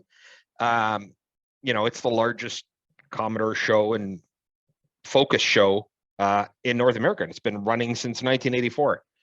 David will be coming down. Let's see who else is scheduled to do presentations. Amiga Bill, Bill Hurd, Dave Haney, Dan Wood is going to be coming in remote too to do a panel. Wow. So it'll be a big event, and I encourage you. I mean, 2-day event, first weekend of December. I think it's the 3rd and the 4th. It will be cold. I'm not going to lie. It is Canada in the winter. Why do they hold this thing so late? What are they thinking there? They need to hold this thing in the summer, man. It's always been in the winter. Even so Commodore used to do it. I remember as a kid, we'd go to like the convention center and you'd have like 50, 60,000 people go over a weekend. It was a huge, huge show. And it was always held in December. So we just kept holding it in December. You guys are hardy up there. You're used to it. Well, the travel costs and hotel prices are much cheaper. Much cheaper, yeah. And during the summer, because we have summer, nobody wants to be indoors during the summer. Right. So we've been like working heavily on securing guests, and I'm on the planning committee, so it's been quite chaotic with that. Some of you that maybe listen to the Coco Talk show, we found a solution for the Coco SDC problem that not only us, but other manufacturers have been facing with the shortage of PLCC CPLD chips. I mean, they haven't been made for years, so they're impossible to find. So we've got those back in stock and we're shipping. Finally got in my personal collection the very last bit of 8-bit Commodore gear I've always wanted, and I think maybe Graham might be the only one who will know what this is. So this is the Commodore 64 that was specifically sold in Australia, of all places. Wow. And I've been looking for it. Yeah, the case is very unique. I never Got seen those that. little pockets. It's got those little pockets on the side. Graham, have you seen one of these before? I have in advertising, but not physically. Oh, there it is. Oh, I've never seen this in my life. Yeah, so it's Those are like it's nice. actually got a built-in reset switch and a whole bunch of stuff that Oh wow. that Frank Commodores didn't smuggled it have. in. Right. So this, I've been looking for one of these things for a very long. There's a last bit of 8-bit kit to add to my personal collection. So now I've literally got everything they've ever made. That was a challenge to find. I ain't got much else to report. It's been a very busy time. We've been backed up with repairs that we're trying to get through. Which if you're still waiting, please bear with us. I mean, we tell people right up front, you're going to wait about 8 weeks before we see it. And we will get through it. I know that I think Oram is on the call. He says he just got his. Yeah, actually, Frank, I'm sorry, Oram. I didn't mean to interrupt you. No, well, you're fine. You never actually sent the power supplies and all that stuff, have you, Frank? No, and I'll tell you what. Well, you know what? When I'm done my presentation, I'll come back with the gear because I have 64 CPLDs and not the 44s that are required, and I only learned that after I removed your CPLD. So I'm waiting. So we have this outfit that we use that is like it's a headhunter for parts. And it's actually come in quite handy because I can imagine your headhunter. He's like Han Solo or something. He's like scouring warehouses, and you have no idea. And it ain't cheap, but it's near impossible to find certain things. Like, for example, this happened just before Boat Fest, but the SX64, our showpiece that we take everywhere with us, which is like factory mint. Trying to find the flyback for it was a challenge, a serious challenge. But we found one. Like there's security monitors in like Hong Kong that use the exact same one. Little small 6-inch CRTs that happen to use the exact same one. So I bought a whole bunch of security monitors from Hong Kong. But this chip shortage thing is it's squeezing not just us, but any manufacturer. It's really hard to get certain things. Very, very hard. What power supply are you talking about? Those ones with the Amiga ones with the long cables? That's what I'm waiting. No, for. so those so the Canadian like the Canadian Standards Association, which kind of regulates that, is putting a gun to our head and requiring us to carry $1 million of an insurance liability against them. Ship me one. I'll never tell anybody. Well, I could probably make you one, and then it could be sent to you via some third party, because our lawyer has been pretty explicit on this, right? It's like you don't have the $1 million insurance liability, then you really can't manufacture and sell this. And $1 million insurance liability on a power supply is a lot of money to buy. A lot of money to buy, right? So no, these are just, I'm just rebuilding boats. Well, I did rebuild both 2 C64 power supplies just by replacing internals, but they won't have retro rewind stickers on them. Let's just put it that way. Lord posted pictures of your recap of his 4,000 power supply. Yeah, it wasn't just a recap. We actually, I changed up some of the MOSFETs, changed up some of the MOSFETs, some of the logic, beefed up the caps. So it'll do about between 325 and 375 watts. But again, it's not, I mean, we're just modifying that. We're not manufacturing it. It's kind of skirting the rules. But if anyone's got a 4,000 power supply they want reworked, let me know. I got plenty of them. Yes, and 3,000 ones. Yeah, let me know. What else? Oh, we will be doing our Tis the Season charity fundraiser again. I'm not sure if Chris is back, but I know that a whole bunch of different streamers and YouTubers participated last year, and I'm very thankful we were able to raise about $500 for the Daily Bread Food Bank. Chris is a bit humble when he talks about giving back, because not only did he participate in the challenge, but he ran a stream and took all the money that he got donated from the stream and donated it directly. And that's not something he talks about, but he should be thanked for that. So we'll be doing that again next year, or this coming Christmas, sorry. And there's a whole bunch of other people participating, which is fantastic. For those of you who don't know, most of the shows we sponsor have discount codes, and what we do is we put a challenge to the shows to push that discount code. And the show that actually generates the most discounts for our customers will get some gift certificates to give away to their listeners. Poutine. Yes, and some poutine. Actually, everybody gets gift certificates. The winner gets a larger gift certificate. Let's just put it that way. Because, why not give back? Very good. Hey, listen, I know you're a big charitable guy.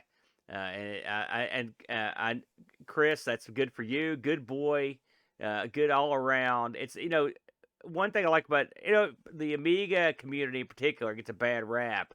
There's a lot of nice people out there that are trying to give a little something back. And it always makes me happy. And I hear how crummy the community is, but I never see it because everyone I know is super nice right across the board. And I know a few that aren't. Well, I don't hang in the same circle as you do, Frank. You have to go into that underbelly, but I don't have to. I have a feeling that me and Chris could probably share an identical list. Oh my gosh. Well, listen. I'm a real jerk myself. Yeah. Doug actually will be representing us at Amiga West. That's another thing that's coming up. I came on for here. Yep. We unfortunately can't make it down, but we will be sponsoring, and Doug will be flying the Retro Rewind flag for us, so we're very thankful of that. Hey, Doug, who are you sending to Amiga 37? Say it again, Edwin. Who are you sending to Amiga 37? We're not sending anything, but we are sponsoring through Amiga Future, the event. So the magazine. And if you use my code, no code, you'll save 10% off your order. Very good. No code. Very good. Hey, it works. If you use no code, you will get 10% off. That started off as a joke for that code thing. It's legit, but I use it to buy my own parts. But it started off as a joke. One time I was doing something, I had a Retro Rewind part, and I said, I'm not officially sponsored, but if you use my code, no code, you'll save absolutely nothing. And Frank messaged me, he goes, that was hilarious, I'm going to make it a code. So, it's so you can use Amigos 10, or you can use no code. I think Doug has a code. Everybody's got a code. It's a big happy family. Save 10%. There you go. There you go. Yeah, we're just trying to give back wherever we can. And real quick, I do a lot of recaps, and I'll tell you this, and I want to tell everybody on the stream, I've bought cap kits from all the major manufacturers. Frank uses quality Nichicon caps, no cheap Chinese bong chows. So if you're gonna get a cap kit, number one, you're too cheap. They're $13. Yeah, that's less than I pay for caps, but I buy them in bulk. But yeah, if you're gonna get a cap kit, get them from Frank Retro Rewind. Use any one of our codes, and you'll save a bundle. Man, There you go. I could have walked out of IBM with reels and reels of electrolytic capacitors. I wish I'd done that now. In retrospect, I'd be a millionaire. Yeah, by right now they probably would have leaked on you. Well, by I now. would have sold it by now, Frank. Don't worry. Hey, I saw Doug pop back in. Doug, you're going to Amy West. Do you remember? Do you remember the dates off the top of your head for the event down there? Yeah, it's the weekend of what is the 20th through the 24th, but the first couple of days are like developer days for OS4. So the real days are the Saturday and the Sunday, which I think is the 21st and 22nd of October. That's when me and my boy Daniel will be there. Daniel's coming with me this year. Oh, you're taking the kid and down? we're Very gonna have. good. Yep. Oh, he loves this stuff. Oh, and we're gonna have 3 tables. I've got 2 retro rewind tables. I think it's 2, right, Frank? And then I'm getting a 3rd table of my own because I've got so much stuff that I'm going to be bringing this year. Very good. More than any other year. Yeah. We're going to do a video toaster. I've got my Amiga 2000 video toaster right there. Been working on that all week.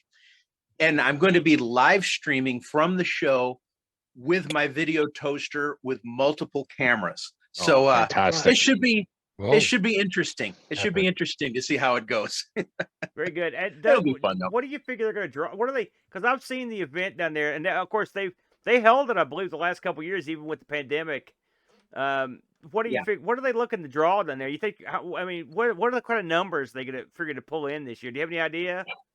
You know, I've seen. It seems like between over the 2 days, maybe 60 to 100 different people coming in. Yeah, is what it kind of feels like. Yeah, and then there's a core group that's there the entire time. There's like 40 or 50 of us that are just literally there the entire weekend. Yeah, and generally getting quite drunk in the evenings of the week. But that's another story. Very good. You know, Yeah, I have it's a a good feeling show. they're going to outdraw what they expect, just from what I've seen from other computer conventions in the past couple months, and I suspect that going forward, Amy West is going to be a bigger and bigger deal. I think they've got something going down there. You've been there many times. I've and been you know trying the to make score. it a bigger deal. Yeah. So I suspect they're gonna get a lot of action this year, and I think that's dandy. I wish them Listen, the best. what drives this community are events like that. Yeah. Are events like ICC like this, right? Mm-hmm. And it's something that we really need to focus on. I mean, Boat Fest, I know Boat originally thought of it as a joke, but I thought it was a fantastic. I kind of think it it's was a joke. I can't believe it actually happened. Right, but it Me was a either. fantastic event. It was a great time, and people came from all over the place. It was awesome. I mean, hell, Jason Warrens came from Calgary. Yeah, Like, yeah, and you know, and it's these type of things. And I know that like Swag in England, and you know, the Amiga event coming up in Germany, and even VCF. We have to keep doing things like this and supporting things like that, showing up, because it's nothing but beneficial to the community. I saw that call. Very good. I would Listen, like to thank PayPal Credit for helping me. Yeah, there you go. I think we're on think the the- upswing. I think the biggest problem with Amy West this year is it's a week before the big 37 in Yeah, Germany. yeah. So a lot of the people who'd normally come to Amy West, like Trevor would be there, Mike would be there. You know, we got big names that usually come. They had to flip a coin, like, oh, am I going to Amiga 37 or am I going to Amy West, because they're a week apart. And I had to go to Germany. I wish they had another. Oh, you're going to Germany, Edmund? Yeah, I'm going to Germany in Oh 2 man, weeks. I hope you send back some reports while you're over there, man. Well, depends. I'm gonna be drunk, man. What? That's a valid point. You might not understand the reports. That's the problem. Yeah. Oh, he dropped the camera.